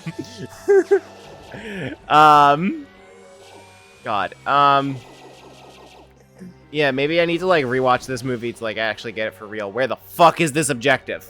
I don't think you need to rewatch it. I think, honestly, you're happier not rewatching it. I think I am. I definitely think I am. I think that so far the movies that you want to rewatch are Doctor Strange and Ant-Man and the Wasp. Yeah, it does sound like that. Willem Dafoe, real good though. Willem Dafoe, real good. You know, there's a lot of movies with incredible villain performances. I cannot believe they made a movie with a bunch of Spider-Man villains in it all at once, and they did not do Sinister Six. They're literally never gonna get this chance again. No, the whole reason was because Sony was like, no, that's the whole thing we're building to. You can't do Sinister Six before we do. Sony, just take the win when you have it.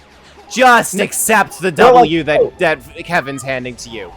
Sinister Six is gonna be Venom and Morbius. Oh, mission and start. I see. Hell yeah. I see. Defend the homeworld. I see. Oh, fuck, I can't change difficulty. Well. Yeah. That's Keep going. But... yeah, no, like... There and Kraven, so yeah, their Sinister Six is who? It is Venom, Morbius, or Venom if he survives this next movie, I guess. Morbius, Vulture, because they've stolen him from the MCU, I guess. No one from Madam Web. Kraven. And then they've got 2 more. And they've got a few villains they can pull from their own Sony movies if they get desperate. Like Rhino or something. Yeah, I don't know. Is Rhino, like, a good character in the comics? I've never seen an interpretation of him that I care about. No. He's okay. Let me back up. Is Blank a good character in the comics?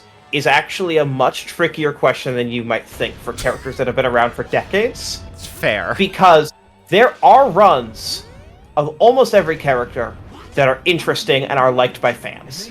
There's usually... fans will usually point to something and say, that is the definitive run of this character to date. Like, that is the best characterization, we like this the best. Usually it's character studies. Mm-hmm. Comic fans really fucking love a character study. And for good reason. Love me a character study too. But, yes, there...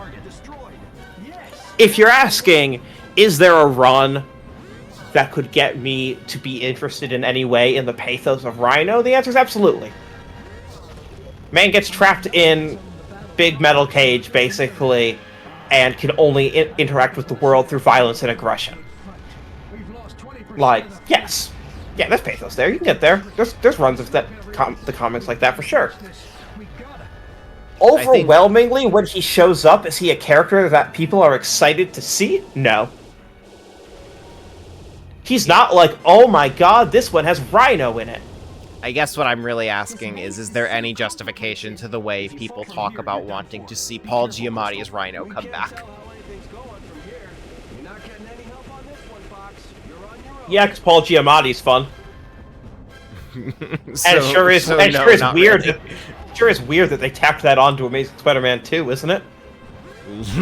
They were really sure they were getting another one, huh? Yeah, sure is weird. No, that's it. Anyways, Okay. if you have specific questions like that, you could just start with those more specific questions. It is easier than me getting into a tangent about the value of a character study in media. It's more I had to figure out the question I was really trying to ask there. Gotcha. Home 3 gets a C. Okay. Moon Knight. I've never seen it. Based on reputation, I will give it a B. Who the fuck are you talking to about Moon Knight? I'm dead curious now. I have a friend who, before this TV show was announced, is the reason I knew who Moon Knight was. And they like it, and so it's B? I have not heard many people talk about Moon Knight. I've talked to you about Moon Knight. Yes, you dragged the average down from the S that he speaks of. It is an okay to acceptable first 5 episodes. And then the finale is 2 low-budget kaiju punching each other really hard in a series that was not about that at all. It's like, what if...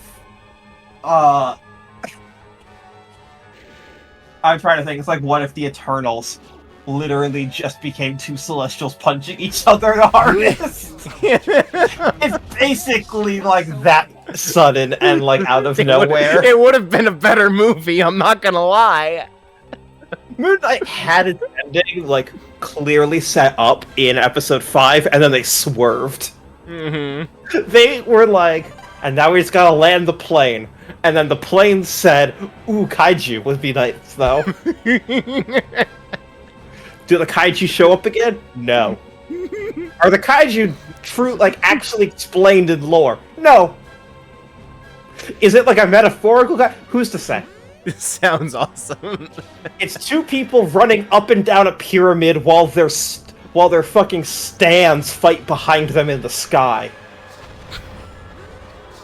That's literally just like not even a joke. That's just the plot of JoJo. Yes. It actually fucking sucked because the rest of the show was like, we're gonna take a somewhat deep and somewhat compassionate, like introspective look at mental health. And then it became JoJo. Out of nowhere. That is also that entire sentence is also a description of JoJo. Final episode. So I'm just putting that out there. That is not the show I signed up to be watching. And if you're saying, well, they needed to have action scenes, they had action scenes. They had really good action before the kaiju got involved. That's such a good sentence. I'm really low on health here. So are you sticking with B? Because your two averages are, I did not want to be watching JoJo right now, and this is like, I am a Moon Knight super fan. Yes. Fuck you. We'll put it in C. Enemy ship down. Doctor Strange and the Multiverse of Madness. Oh, I like this movie so much more than I think it is a good movie. It's a real fun movie. The way that I describe my feelings on this movie is, I think that the 1-2 punch of WandaVision into Multiverse of Madness sped run Wanda going evil way earlier in the overall story arc than I thought they should. For my friend's Blorbo. Yes. And I think that has meta-narrative repercussions that I don't like. However, with what they were given, they sure did have a lot of fun with her as the villain. Also, Charlie had, who was sitting next to me during this, I'm sure they can hear me and they're going to send like a, why are you telling everyone about this? But I don't care. We were sitting next to each other in the theater, and when the Illuminati showed up, they had the exact expected response of not knowing it was going to be in the fucking movie, and being like, oh my god, the adults are here, we're saved. And they jumped so hard when Black Bolt got murdered, and then 3 seconds later, Mr. Fantastic was spread all over the floor. And I'm like, oh, fuck yeah, Charlie, you did not see this one coming. And they were like, I see what this movie is now. I'm like, yeah, this is a horror movie. I like it as a horror movie a lot. I wish more of it was that horror movie. Sam Raimi... Okay. The fact that the movie has literally 2 back-to-back endings is somehow the most Sam Raimi thing about this entire movie. You're not wrong. This movie ends with him getting a third eye, and then it cuts to credits, and it comes back from credits, and he's walking down the same street as if nothing happened. And then Clea shows up and says, get in the car, loser. And then they go, and his third eye opens to confirm, no, that last one happened too. And then it goes back to the credits, inspired. I can't decide, like, where Marvel lost the plot with post-credits. Was it here? Was it Eternals with Star Fox, brother of Thor? No, brother Thanos. Was it Hercules? Oh, fuck, you're right. I misspoke. No, it was Eternal. Out of all of the shitty characters getting introduced in post-credits, I will just say this. You know, sometimes I know things a bit early. My understanding is, and has always been, and my understanding has not changed, that when Clea was introduced, they not only had the exact plan for her, they knew exactly what she was going to do in the next time she showed up. Sure would be nice if we had any idea when that was going to be. You can make a very educated guess. A very educated guess. That the Doctor Strange character might show up again in something in the Doctor Strange franchise. But, yes. This is, of the only... Hello, I'm Blorbo. I'm here to tell you about this important thing. This is the one that is not a what the fuck are you thinking? What the fuck are you doing? Whereas I'm still astonished at Hercules. Eternals and Thor are what the fuck are you doing? It really is those two. Most of the other post-credits on somewhere, or it's clear what they were trying to set up at the time. Even in Quantumania, it was clear what they were trying to set up, even if that never gets resolved, right? Yeah. It really is Eternals and Thor that are the two culprits. The sky battle's going fine. No problems here. It's like objectively such a bad scene. But I think, like, the tone completely changing as Harry Styles walks in with the introduction, Star Fox, brother of Thanos. Yes. Like, it's the most joy I felt in that movie. It's so bad. Yes, no. Also, gonna be honest, Star Fox, brother of Thanos, pretty unimportant character, all things considered. Like, in the comics. I mean, they did Thanos without him, so... Hercules, pretty unimportant. Well, they did Thanos without Lady Death, also. Okay, like, so that's... They took what they were given. That is true.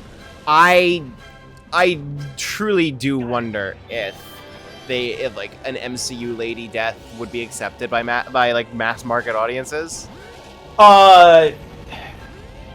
Basically just doing it for population control reasons is a much more palatable motivation than I have a crush on this hot goth lady, and so I'm gonna kill half of mood. But I think Thanos is more interesting the way that they did him than with Lady Death. Oh, but Clea, deeply important character in the comics. Yeah. Like, she's a main character. She's Doctor Strange's wife. Mm-hmm. Anyway. I just walked out of that scene deeply confused. Okay. That's what most post-credit scenes are. Where are you putting Multiverse of Madness? It's tough because that movie has some of my favorite individual scenes in the entire franchise. And God, I wish there were more of them. Like, I wish more of that movie was what I love about it. Because fuck, there are times where it's not. It's really hard for me to rate. It spiritually feels a lot like the Willem Dafoe thing, where it's like, I fucking love this movie for like very little of it, I would say. But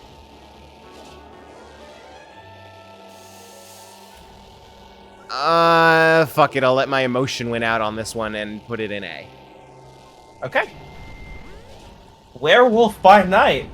Have not seen it, based on reputation.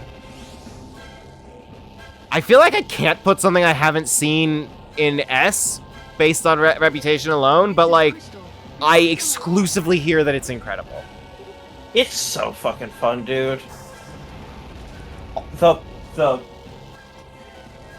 The practical effects, the setting, the camera work. It Michael Giacchino's directorial debut, and I forgot that. Yeah. Oh my god. You wouldn't know it because it's done unbelievably well. Yeah. It feels. It really feels wrong giving something that I have not seen S, but like, it's all that I've heard is how incredible it is. It introduces not only Werewolf by Night, but also Elsa Bloodstone and Man-Thing. Oh, I love all of them in Marvel Snap. Yeah, those are the three main characters. You should really watch this thing. It's really, really good. Have you heard that? I know, I haven't. How do I fucking get into this objective? Don't worry about it. What does this game want from me? This for your playtime to be closer to howlongtobeat.com. Yeah, like never mind. Joe's not gonna like this game. He's gonna get here, and then he will not finish. Sweet Christ! Me too, Crystal! I can't wait for Elsa Bloodstone to show up again in something and be and people to be like, fucking who?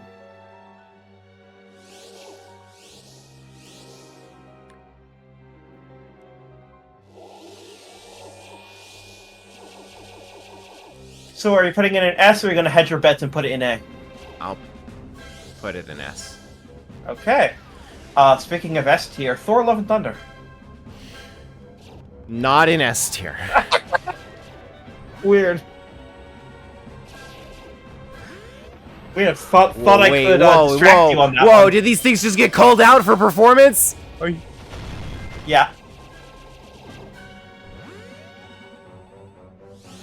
The fuck? I thought I could really get you while you were distracted, and then pull the "you can't remove something from a tier once you locked it in" card. No, Love and Thunder is not going S. I do not like Love and Thunder. Got it. I think it's a C. I don't think it's terrible. I do not like it though. I will say that it's inspired that they put the Screaming Goats in Marvel Rivals. Hey, Really? Yes, as like a major thing. I don't I've want to heard- spoil it if you haven't seen that, but I have heard that that Rivals is actually really good. yeah. I wish I had played the beta. I even got, like, my friends sent me a beta code, like, right before it ended, and I just didn't have time to get around to it, and I didn't know that it was ending so soon. Yeah, no, Marvel Rivals seems like it rolls. Yeah. Unlike Concord. Miss Marvel. So I haven't finished this one. Oh, God. How far did you get? I got about halfway through it. Oh, that's right. Yeah, you you brought up the part that The partition episode. Yeah, you brought up the part where you consider it to have gotten good, and it was the part where I fell off of it and just kind of lost interest. Gotten good. I think there's just 1.5 weak parts in the middle. Yeah. Also, episode fucking understood the assignment, unlike almost all of these shows. It does not just become a big CG kaiju fight or anything. That does sound good. They understood the stakes of the show and the premise.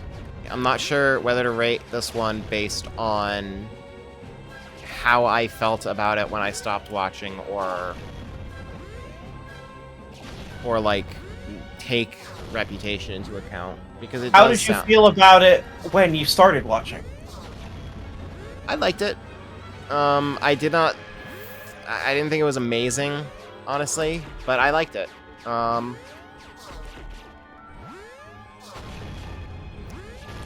Because that's gonna match your feelings, I think. I'd say that's a B for me. I will probably try to get back to it at some point. The machine guns Yeah, after Werewolf by Night, the S tier thing you haven't seen. Mm-hmm. Yeah. Sorry, I said I wasn't going to tell you anything about what you've already said. No, I don't think we're gonna forget that. Okay. She-Hulk Attorney at Law. I'm gonna say A. So we kind of like I believe recently we like talked a little bit about how like a lot of people wanted She-Hulk to be something other than what it actually was. Yeah. And like Marvel fans have this inability to understand what it actually is. And that's totally true. I would tell any of these people to pick up a She-Hulk comic. Yeah. I just like what it is isn't my thing. I just don't think that like its episodic style is what I'm interested in, but I can tell it's extremely good at being that. Yes, it's extremely good at being that, and also one of the best comic book to television conversions I've seen. Mm-hmm. They did it. So- That is what the comic feels like reading, and I like those comics. So I'm gonna say A. Great, Black Panther: Wakanda Forever. Oh fuck! I wish I loved this movie, but it stars an anti-vaxxer. Ugh. Do I need to tell you about the other MCU movies that star an anti-vaxxer? Because it's not the only one. No, it sure isn't. I just try not to know which ones are. She was just loudly an anti-vaxxer.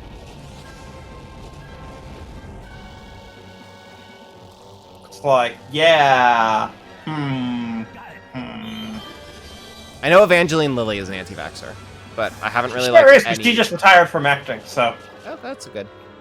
Yeah, it's good. It's fortunate for me that I have not had positive things to say about the Ant-Man movies so far. That's not. Well. Got it. Um, Get shot down there and your streak's over. I'll put okay. Clearly I didn't put anti-vaxxers into account for how I rated the other movies, so I'll be fair and not do that here. I will tell you that the highest rating that you have for a film led by an anti-vaxxer is S. Neat. I'll give this A. Okay. I could not separate my feelings on Letitia Wright while watching it, but I did like the movie a lot. I thought it was good. Very good movie. The Guardians of the Galaxy Holiday Special. Have not seen it. I have not heard any reputation. Like I don't know anything about this. Oh my god, it's inspired. What do you mean you didn't see it? Okay. There was a point. There was a point, not because of Miss Marvel, but around the same time as Miss Marvel, because of something that was happening at the same time where I gave up on Disney Plus. And I only recently have kind of come around on getting back into Disney Plus. I'm trying to remember which one it was. It was simultaneous. Would you like me to tell you? Book of Boba Fett and what? It was Kenobi. Oh. Like, Kenobi Yeah. was literally airing at the same time as Miss Marvel. That's right, it was. Yeah. Yeah, that checks out. You know what? I think I might have just found the main reason that I was not getting into Miss Marvel. Kenobi broke Disney Plus for me that much. Yeah, you should just restart Miss Marvel. It's really good. Yeah. It's really good. Yeah, no, Kenobi's terrible. Anyways. Like I lost faith in the entire app watching Kenobi. Yeah, that's maybe a little extreme, but yes. Guardians Holiday Special is a delightful 45-minute one-shot in the vein of Werewolf by Night, which is, what if we just sent Drax and Mantis off on some fucking hijinks? Oh, I like them. That's such a good pairing, and that's the whole thing, is they need to go get Peter Quill a Christmas gift. What do you give the gift to the guy that they think who thinks he has everything? We're gonna go kidnap Kevin Bacon. And it leads to the best line in any of the Guardians anything. That's not a present, that's human trafficking. That's really good. Oh Yeah, no. Dr. Death underscores, nothing I just said is a joke. It is a 45-minute one-shot where Drax and Mantis are going to go on hijinks and try and kidnap Kevin Bacon. Okay, S. That is all it is, and it does not try to be anything else. Space. It looks rather tasty. Hey, Slippy, what the fuck? What the fuck was that? Don't worry about it. Don't worry about it. Ant-Man and the Wasp: Quantumania. Oh, fuck. I'm trying to keep this out of F right now. Why? If you had asked me this immediately after seeing the movie, it would have been another Willem Dafoe situation. Yeah? Don't look back on that as fondly now. Oh, boy.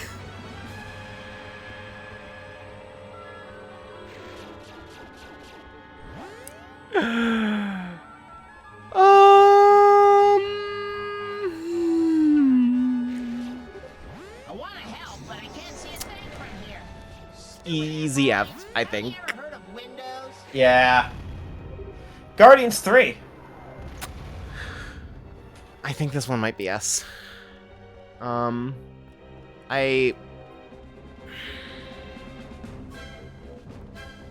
It's hard because this is another one I haven't rewatched. But I walked out of the theater for this one just feeling... it felt like a conclusion to the MCU for me. And I will not say it was the last good thing in the MCU. It definitely was not. But I think it was the last time I considered myself a fan of the franchise. And I think I walked out of the theater knowing that it would be, I think. And I think that makes it an S for me. Okay.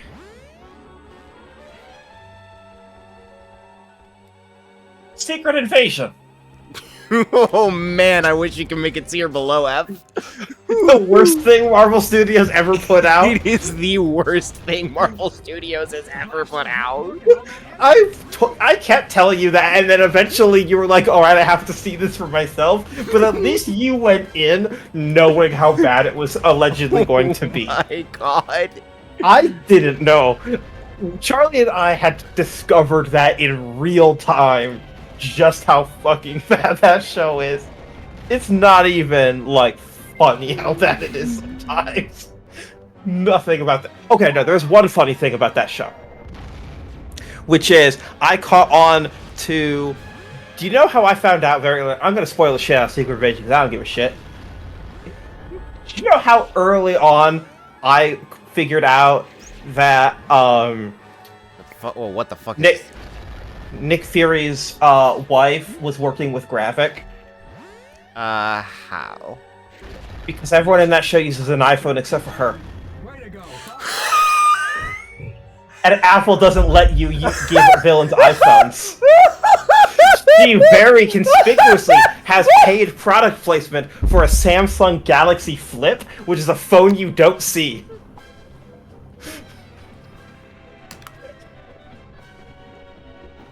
Sweet Christ! 30 minutes. Oh my god. This level sucks. This level really sucks. But yes, literally, villains in shows and movies can't have iPhones. Therefore, just putting that out there, that if you ever see a Samsung, if you're watching an American thing specifically, because everywhere else iPhones are not as prevalent, but if you're watching something made in America, iPhones and iPads and shit are gonna be the default.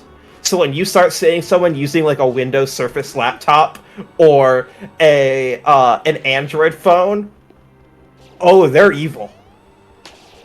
I like go out of my way not to notice that because like that is a true fact that I heard a while ago. Like I don't want that I don't want to figure something out that way. So like I kind of make an effort not to. I extremely got that quote unquote twist for Secret Invasion way early because I'm like, oh, that's conspicuous. Everyone's blue bubble and your green bubble.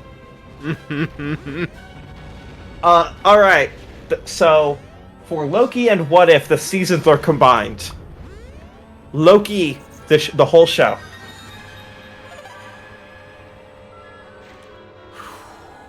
Am I going to let Season 2 pull Season 1 up to S, is the question for Loki.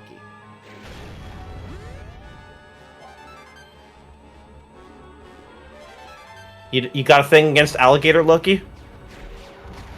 I mean, Season 1's fine.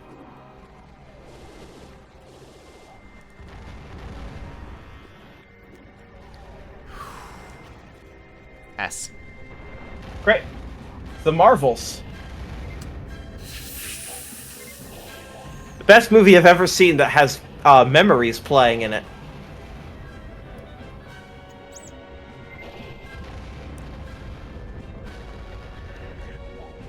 It's another movie where I like it more than I think it's quality. For people who don't know, this movie has a song on its soundtrack as a needle drop from Cats, the musical. So I have a friend who has completely lost interest in the MCU. Like they just do not want to watch anything in this franchise anymore. And they are an unironic fan of Cats 2019. So as I walked out of the theater for the Marvels, and I sent them a message saying, you specifically need to see this movie. And their response was, my coworker who you have never met said the exact same thing to me, and I'm trying to find the overlap between the two of you. Hell yeah. I feel very similar to the Marvels as I do to Multiverse of Madness, where if I let myself really think about it, there are parts of this movie that I don't think are good. But I love it. It's so good. The heart is there, the charm is there, the humor is there, the action is there. Tom Hiddleston's fiance getting a paycheck is there.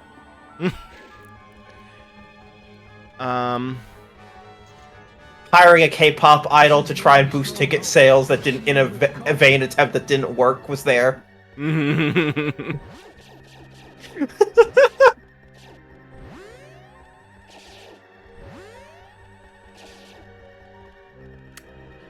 I'm desperately trying to remember where I know you're specifically not telling me. I'm desperately trying to remember where I put Multiverse of Madness. I'm going to be so embarrassed if I don't put this in the same tier as Multiverse of Madness. Good question. You've read a lot of things since then. Yeah. I'm going to say A. Okay. Echo. Haven't seen it. Based on reputation, A. Why? I haven't seen a lot of things, okay? You get shot down there and your street. How many things have I been yelling at you for? It's really primarily Echo, Werewolf by Night, and Clone Wars. Yeah. I did watch Clone Wars like 2 days ago. That's good. Did you update the spreadsheet? Yes. Let me check your progress. Though. You will not be excited to see it because it's not as far as you would like. But I did watch it. Oh, by watch it, you mean you watched the fucking slave cat slave arc on another monitor? No, not on another monitor. That one was, I watched the primary monitor. Melanie, why would you watch that primary monitor? So here's the thing. That one was primary monitor, and by the end, like, there was no intentional decision making here. It became second monitor. That's why I said you could skip them!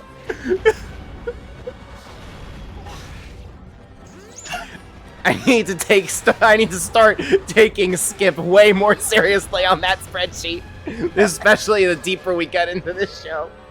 There's so many good episodes in that. There's just a horny cat slave for Anakin. It's their homework. What? They monitor that shit.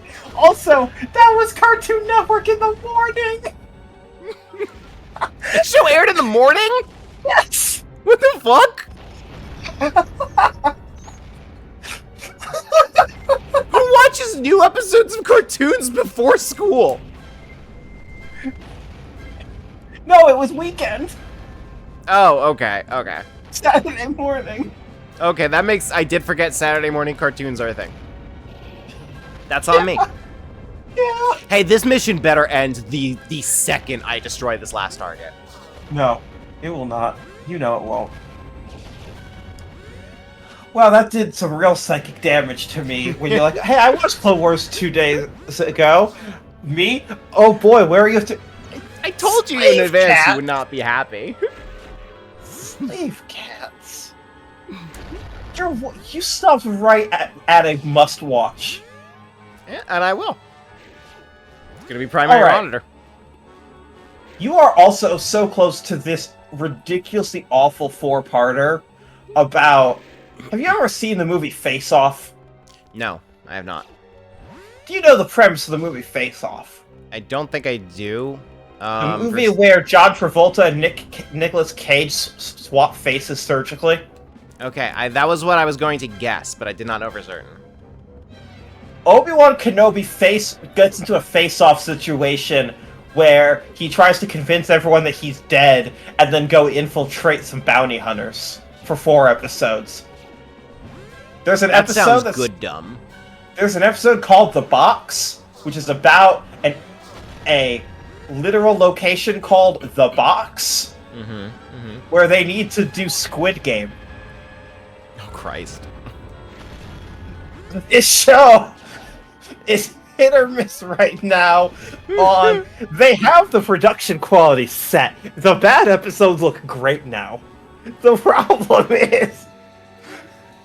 that they can only come up with half a season of good ideas.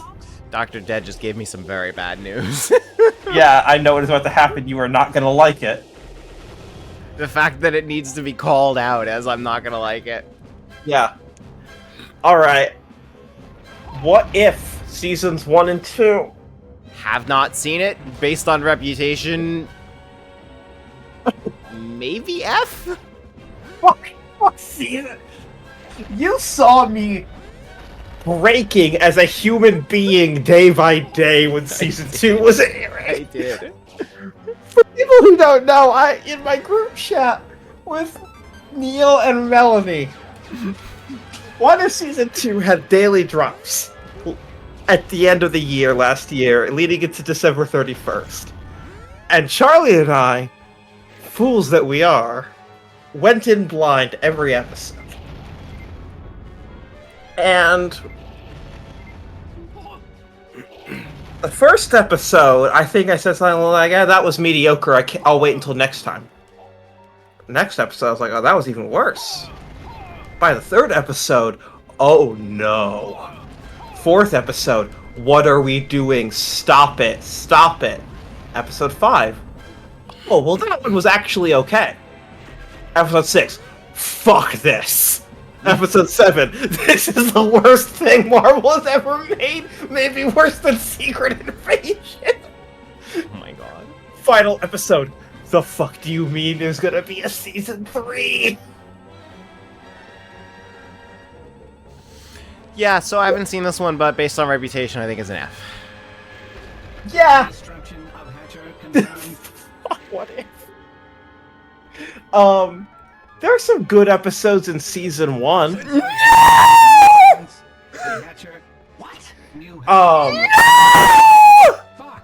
What If is not a show that anyone needs to watch. What do you mean 6 more? Yeah, 6 more. Enjoy. Told you you weren't gonna like it. Catch your mission round 6.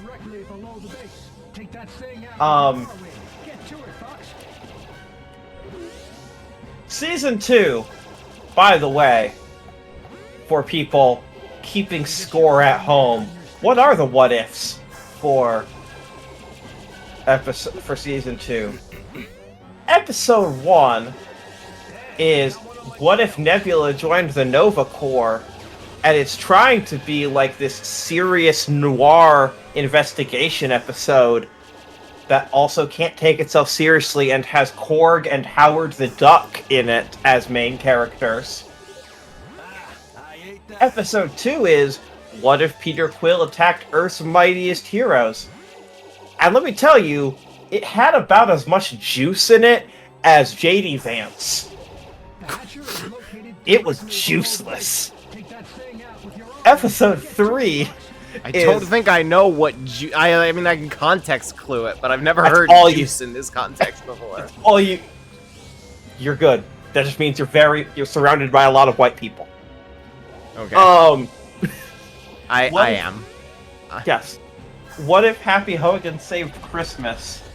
That's the one with Justin Hammer in it. Oh, that's the good one. No, it's not, because Sam Rockwell is not getting paid enough to care about his performance. He's there. I like how you knew how to hurt me there. You might as well not be.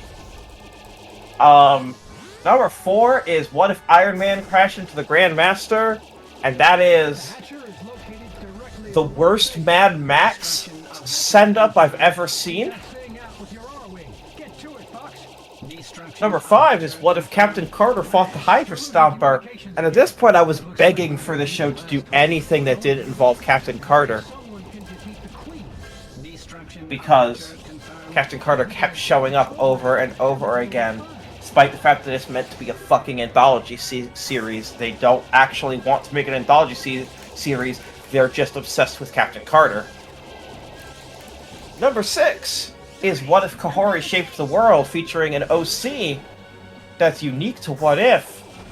And genuinely, this is the good episode until the last 2 minutes when Captain Carter shows up. Oh my fucking god, are you serious? Yeah. She's in every episode. Episode 7 is what if Hela found the 10 rings, and... What if indeed? What if Hela found the 10 rings? That question I'm always asking that. What if Hela found the 10 rings? Nothing really changes. That's the answer. Nothing really changes. None of the compelling anything happens with, They did get Cate Blanchett. And let me tell you, Borderlands got Cate Blanchett. That's not impressive anymore. Yes, she cares. However, the material she's given, like Borderlands, does not care that they have Kate Blanchett. Don't worry. If you're wondering, yes, of course Captain Carter's in this episode. The next episode is what Captain Carter show. They did. It's called What If. It's going to get a third season. Okay. That's what this show is. They're just lying about what it is. That's all it is. And then, what if the Avengers assembled in 1602, which is based on Neil Gaiman's Marvel 1602, which is racist as hell. I've seen those variants in Marvel Snap. Not good. The episode bad. Also, it's an isekai because it is. In this, it is. What if Captain Carter time traveled back to 1602 and it had the Avengers? And then the last episode is about Captain Carter doing battle with Strange Supreme, which is evil Doctor Strange. Okay. No, you don't need to lie. What's going on? That was season 2. And then they released nothing Marvel until Deadpool and fucking Wolverine. Oh my god, yeah. Is it easier to count the number of What If episodes that don't include Carter? Yeah, there's like 4 of them in season 1. Extreme impairment, main hull will not survive. So, I didn't realize this until right now. Deadpool and Wolverine is the first Marvel thing that I've seen for the first time on estrogen. Hell yeah. And I've been on estrogen since February. I got the order wrong. It went, sorry, What If, then Echo, then Deadpool and Wolverine. Actually, not even first time. I don't think I've watched a Marvel thing besides Deadpool since I started estrogen at all. You should super watch Echo. Okay. Really watch. Melanie, you specifically should really watch Echo. I should. I know this, but you know I don't do things that are good for me. It's 2.5 hours long. It's just a movie. It's not a TV Showtime commitment. It's 5 episodes and they're all short. I do not promise when, but I will watch it at some point. I make absolutely no promise when.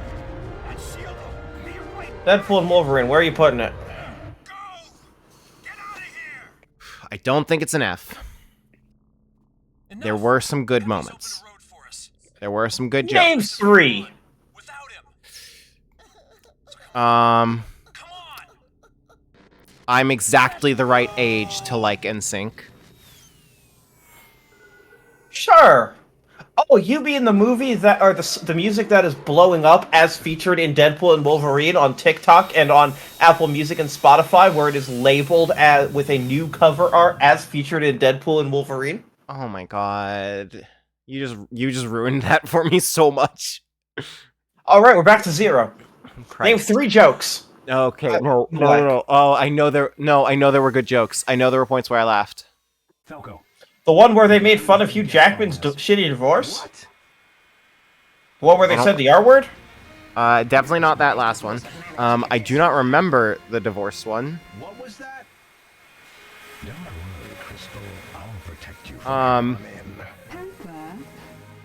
So, 7 ships in all. Well, I guess that's better than 4. The post-credit scene was funny. I like that. Let's do this. Okay, that's one joke. Saying a lot of potty words. Gotta do whatever it takes to reach the queen. No, I know there had to be like 2 other jokes. Low bar. Just keep thinking. We're on the last one. 2 jokes. That's all it takes. If you can't come up with these 2, you're defaulting to F. I liked Henry Cavill Wolverine. That's not a joke. That's not something you're meant to laugh at. That's meant to be something you applaud. No, but I thought it was funny because he did a reference to the thing in the Mission Impossible trailer where he okay, that is a joke. That is a joke. I liked that. Okay. 2 jokes. I can now put it in D tier. No. That's not. No, you have to get three jokes total to put it in D tier. Oh shit! Right, we put it back to 0 after NSYNC. Yeah, because I ruined it for you, and that you no longer find that funny.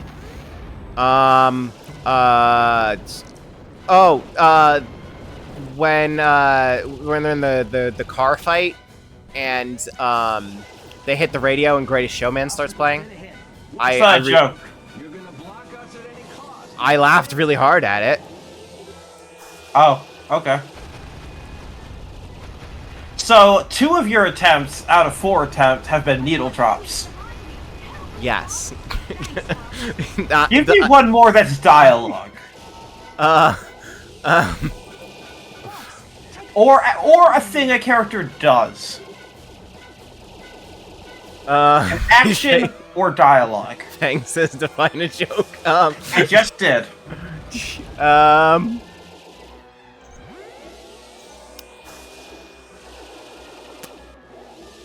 a comedy. It must be funny. If it's not enough, it must be a funny comedy. It must have something that works in its favor. I thought Till You're 90 was a good bit. Okay. Worker abuse. Got it. D tier. No, it's F tier. Alright. It's F tier. Because that took you fucking 5 to 6 minutes to go over 3 jokes? Here's the thing.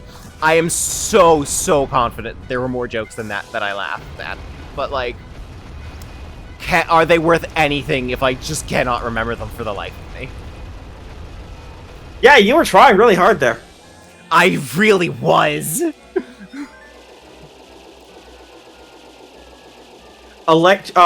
Jennifer Garner saying, "Fuck Ben Affleck." I didn't know the context of that. I didn't know the behind the scenes. Wait, you didn't know that? And, like, I knew that she played Elektra in the movies. Yeah, I did not know about her real-life relationship with Ben Affleck. Yeah, okay. You've never heard of Bennifer. No. And yet you were... Okay. Okay. You know what? Sure. I killed you with the NSYNC comment, you killed me with that. We're even. We're both 1 foot in the grave. Okay. Alright. Now the prestige. I have your completed tier list. However, we need to rank within the tiers. Do you want to start with S or start with F? Let's start with F. Alright. Rank the following 7 movies in order. Oh god, I put that many in F. I'm not... I don't think I was wrong. I'm just like, wow. You put 7 in S and 7 in F. You're perfectly balanced as all things should be. Your only unbalanced tier is D, which you only put 3 things in. Alright. Thor the Dark World, Avengers Age of Ultron, Eternals, Ant-Man and the Wasp Quantumania, Secret Invasion, What If Season 2, Deadpool and Wolverine. What is the worst out of all of those things? Okay. Because I'm simultaneously playing this video game, I'm going to struggle as you're saying them to remember them. That's fine. I'm willing to prompt you on this because we're now being transparent. Okay. Secret Invasion still absolute bottom, I think. All right. Between the next, what is the second worst? Thor: The Dark World, Avengers 2, Eternals, Quantumania, What If, Deadpool, Wolverine. What If, then Deadpool. Okay. I need prompting again. Thor, Age of Ultron, Eternals, Quantumania. Let's start from the top. What's the best of those 4? Best of those 4 is Age of Ultron. Okay. What is the second best of those 4? Or what's the best of these 3? Thor, 2, Eternals, Quantumania. Okay. Quantumania is the bottom of those three for sure. Okay. Then it's Thor versus Eternals. Yeah, this one I'm struggling with a little bit. Eternals was trying to be a real movie. It was failing, but it was trying. It was trying to be a non-Marvel movie, yeah. And then it had scribble monsters. Yeah. Looked like they walked out of a rejected Nickelodeon show pitch. And like it had the advertised main villain of the movie just kind of walk out of a cave during the final fight and go, "Hey, I'm still here." Yes, sure did. And then Icarus flew into the sun. She sure did. Salute. 07. And then they took away Sprite's like defining conflict through the whole movie because in real life the actor's gonna age. Sure did.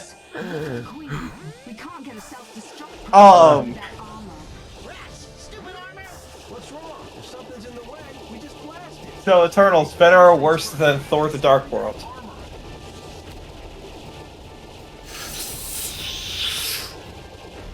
Where Natalie Portman's character got stuck in her room for half the movie because she refused to return to reshoots.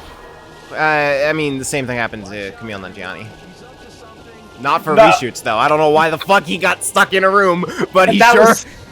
And that was not half the movie, that was just the final 15 minutes. That's true. Oh my fucking god. What in the fuck was that? This game decided to fuck with you. Is it gonna make me redo the entire level if I die? God, I hope. Yeah, probably. Remember when you were like, should I play this on hard or normal? And I was like, normal? Why didn't you say easy? Baby gamer. You're better than that. Okay, Checkpoint is the boss here. Okay, thank God. You're not gonna play that. See, I'm not gonna let you do that. Thor versus Eternals. I think Eternals is worse. Okay. D tier. There's only 3 to rate here. Iron Man 2, Iron Man 3, Falcon and the Winter Soldier.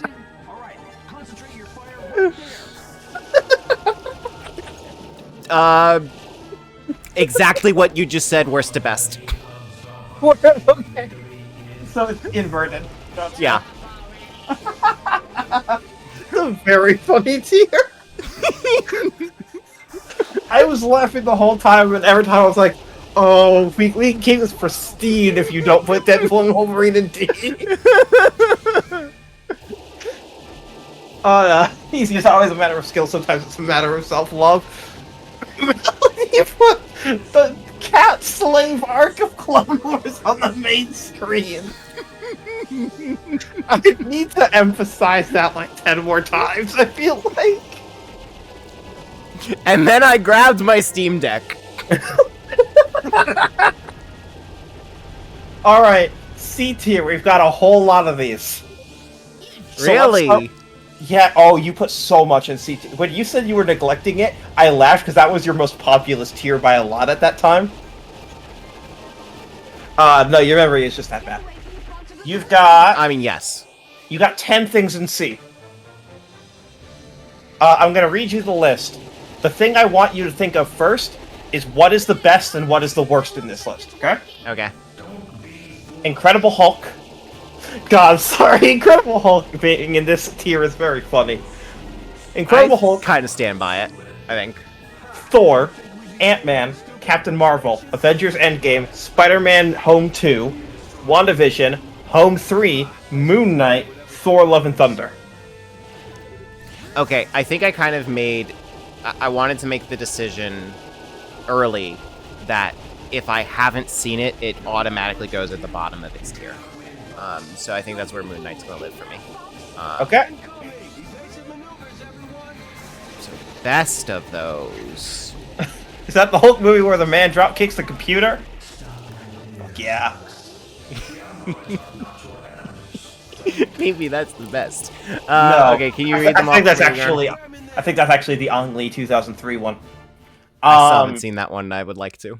No, I'm sure you would like to. It's not worth your time, but that doesn't mean you shouldn't see it. Unfortunately. Alright, here's the list again. So, Think of the best, think of the worst. Okay. Hulk, Thor, Ant-Man, Captain Marvel, Endgame, Home 2, Home 3, WandaVision, Love and Thunder. I'll put Ant-Man at the top of C, I think. Okay. I think it's just the most competent. I think Moon Knight's still bottom of C for me. I know, but that's why I didn't repeat it. What's the worst of the ones that... Oh, shit. I didn't say Moon Knight that time. I think Love and Thunder. Alright. It's very funny that Thor and Love and Thunder ended up in the same tier. Yeah. Alright, I'm gonna read the remaining. Give me the best and worst. I think this is gonna be the best way we can keep doing this. Okay.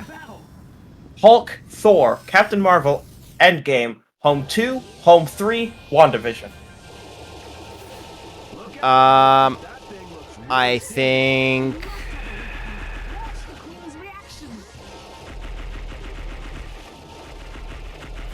Home 2 best of those. Yeah. And the worst home, of those? Home 3 maybe worst of those. Okay.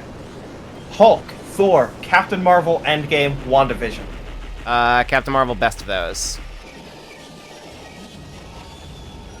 That's Thor 1, right? Yeah, Thor 1. Okay. Endgame at bottom of those. Alright. Hulk, Thor, WandaVision.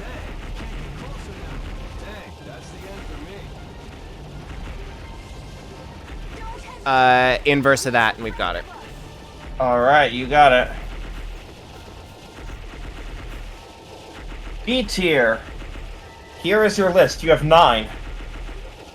Iron Man, Cap 1, Avengers 1, Guardians 1, Civil War, Doctor Strange, Ant-Man and the Wasp, Hawkeye, Miss Marvel. Are we going to keep Miss Marvel at the bottom of the list because you don't know for sure? You've seen half of it. I think so. Okay. But you saw it while Kenobi was happening, so... Yeah. Alright. Find the best, find the worst. Here we go. Iron Man, Cap, Avengers, Guardians, Civil War, Doctor Strange, Ant-Man and the Wasp, Hawkeye.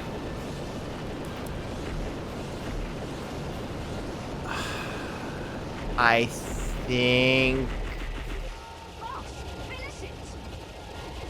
think Civil War top. Okay.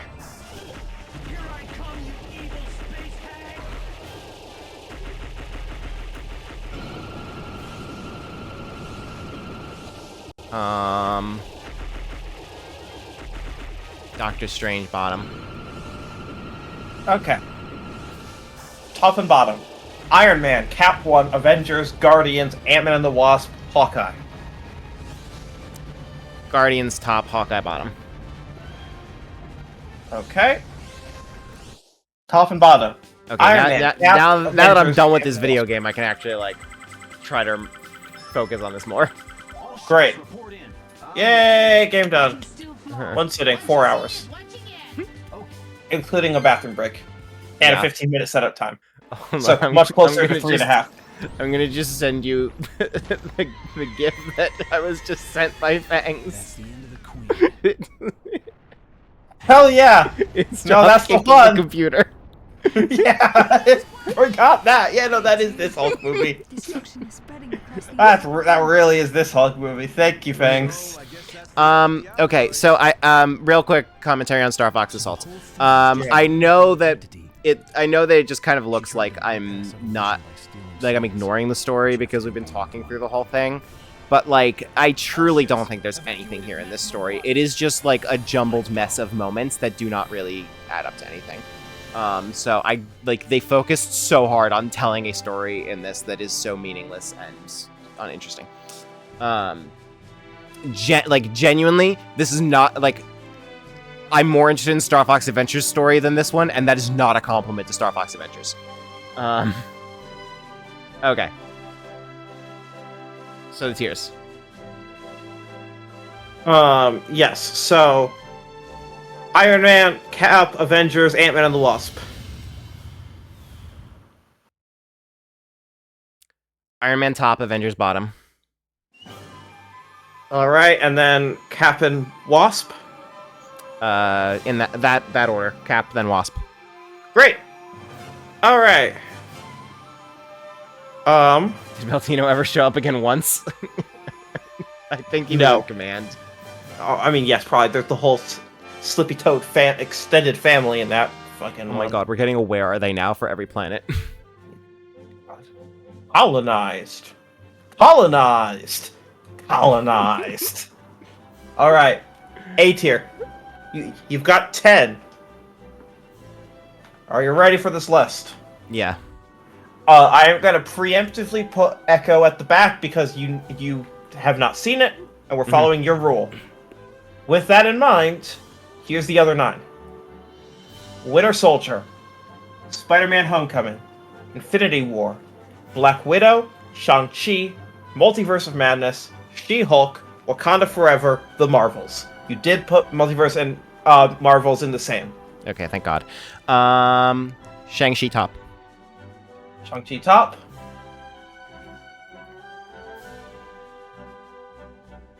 Multiverse bottom. Okay. And then Marvel's right above Multiverse. Okay. Winter Soldier, Homecoming, Infinity War, Black Widow, She-Hulk, Wakanda Forever. Let's go Infinity War top. I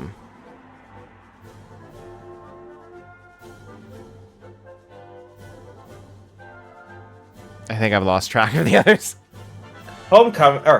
Winter Soldier, Homecoming, Black Widow, She-Hulk, Wakanda Forever. Okay. Let's put Winter Soldier next. Then Black Widow bottom. Okay. Homecoming, She-Hulk, Wakanda Forever. She-Hulk, Wakanda Forever, Homecoming. Great. S tier. We got 2 things you haven't seen up here. Your S tier reads Guardians 2, Thor Ragnarok, Black Panther, Guardians 3, Loki, Werewolf by Night, Guardians Holiday Special. Do you have a preference of Werewolf or Guardians Holiday Special above the other? Let's put Werewolf above Holiday Special. I think that it sounds like it's more my thing. It has more stakes. It's more of a real story instead of just a 45-minute long comedy routine. Yeah. All right. Of the remaining 5, give me the best. Give me the second best. We're not gonna do worst anymore. Let's just do a stack rank of these 5. Okay. Guardians 2, Guardians 3, Thor Ragnarok, Black Panther, Loki. So many casualties. Peppy, Wolf's team. I think I already know Loki at the bottom of this. Okay. Slippy, what is it? And then I think Black Panther right above that. Okay. So then your top 3 are Guardians 2, Guardians 3, Thor Ragnarok. Yes. Make it Guardians 3, Thor, Guardians 2. I promise I'm Okay. to retire after this. Your number 1 is headlined by an anti-vaxxer. Yay! Cool. So is your number 3. What's up, Chris Pratt sucks. He sure does. I knew he sucked. I didn't know he sucked for that reason. That's new to me. He sucks for a lot of reasons. Here, let me get you your ranking tier list. Yo. What's up? Yes, Fox? For the chat, this is Melanie's. I'm not even going to read out loud the tiers anymore. In order, this is Melanie's ranking of the MCU. Guardians 3, Thor Ragnarok, Guardians 2, Black Panther, Loki, Werewolf by Night, Guardians Holiday Special, Shang-Chi and the Legend of the Ten Rings, Avengers Infinity War, Captain America the Winter Soldier, She-Hulk Attorney at Law, Black Panther Wakanda Forever, Spider-Man Homecoming, Black Widow, The Marvels, Doctor Strange in the Multiverse of Madness, Echo, Captain America Civil War, Guardians of the Galaxy, Iron Man, Captain America the First Avenger, Ant-Man and the Wasp, Avengers, Hawkeye and his boring family, Hawkeye, Doctor Strange, Miss Marvel, Ant-Man, Spider-Man Far From Home, Captain Marvel, WandaVision, Thor, The Incredible Hulk, Avengers Endgame, Spider-Man No Way Home, somehow below Endgame, Thor Love and Thunder, Moon Knight, Falcon and the Winter Soldier, Iron Man 3, Iron Man 2, Avengers Age of Ultron, Thor The Dark World, Eternals, Ant-Man and the Lost Quantumania, Deadpool and Wolverine, What If Season 2, and Secret Invasion.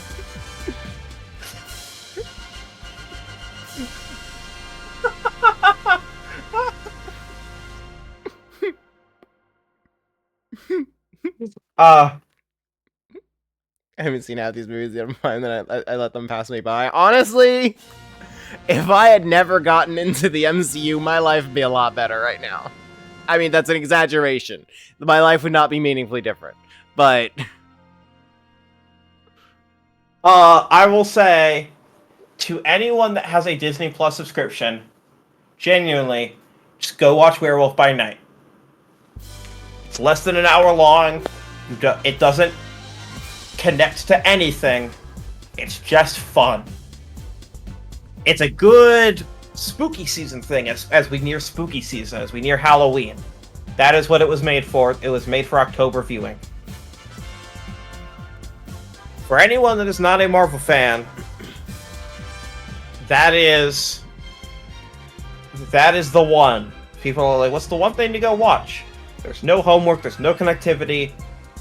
It's short, no commitment. Just go watch Werewolf by Night. It rules.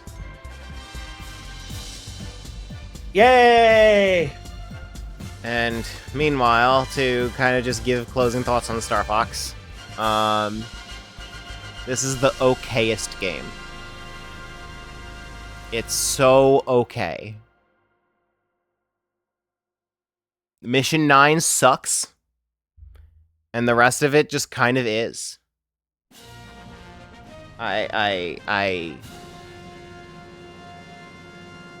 It's remarkably okay.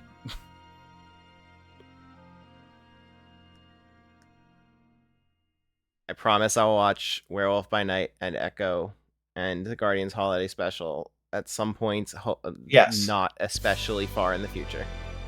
Also, Werewolf by Night is not a superpower show or movie or anything. Cool. It's not superpower. That's cool. It's just, we're monster hunters. We hunt monsters. This is what we do. Let's go on a hunt for a monster. Oh no, the monster's killing us all. I like Monster Hunters. Oh no, we were the monsters. I knew you would hate Mission 9. That reaction to Mission Update was perfect. I mean, I knew there's going to be more in the mission, but as soon as just like, fuck you, it's more Hatchers. Christ. Oh my god. How does that mission exist? The mission is so out of pocket compared to everything else. Also, I'm going to say it. Star Fox Assault has the worst R-Wing design. Yeah, it's not good. Like, what the fuck is that? It neither looks like a cool, sleek sci-fi thing or like a functional spaceship. Hate it. Alright. It is just about my hard cutoff, so... Oh yeah, congrats on beating the game in one sitting. Yeah. While only semi-focusing on it. Yep. I don't know if I could have focused more on it, honestly. Like, this is, like, literally, if we were not here, like, doing this Marvel shit, this would have been an off-stream game for me. Right. Oh, I accidentally almost clicked into the RFN channel. Whoops. Thursday night, y'all. I think at least Discord gives you, like, a pop-up warning if you're in a voice call and you click on another voice call. Okay, well, thankfully I did not get that because I did not get that far. Yeah. Okay. So yeah, I gotta get to book club meeting. So Yay! I do not have time to do like my fancy ending screen. So everyone, have a good night. I think Sonic Heroes is happening tomorrow. I don't know for sure. Is Sonic Heroes, and I mean this with all the disrespect in the world, because you had a time with Dark Mode. Is Sonic Heroes a better game in your mind right now than Star Fox Assault? Right now. Oh man. I'm not asking you which you'd rather play. God. If it was just Team Sonic, it would be. But it is not. That's 1/4 of the game. Yeah. I'll say even if it was just Team Sonic and Team Chaotix. Team Chaotix sucks, but they justify their existence in a way that Dark and Rose do not. Okay. So checks out. This is a better game. Not a high bar. Okay. Good night, everyone. I don't know for sure if Sonic Heroes is happening tomorrow. I have not heard for sure from Joe, and also it's a new Fortnite season tomorrow, so I might be busy. Busy rocking Gambit and Jubilee. No, they're paid. They're in the shop. They're not in the battle house. Yeah, I know. I don't have the money to buy Jubilee right now. I do kind of want her, but I don't have the money. And Fortnite was the first place I ever saw Gambit in my life. All right. Good night, everyone. Night.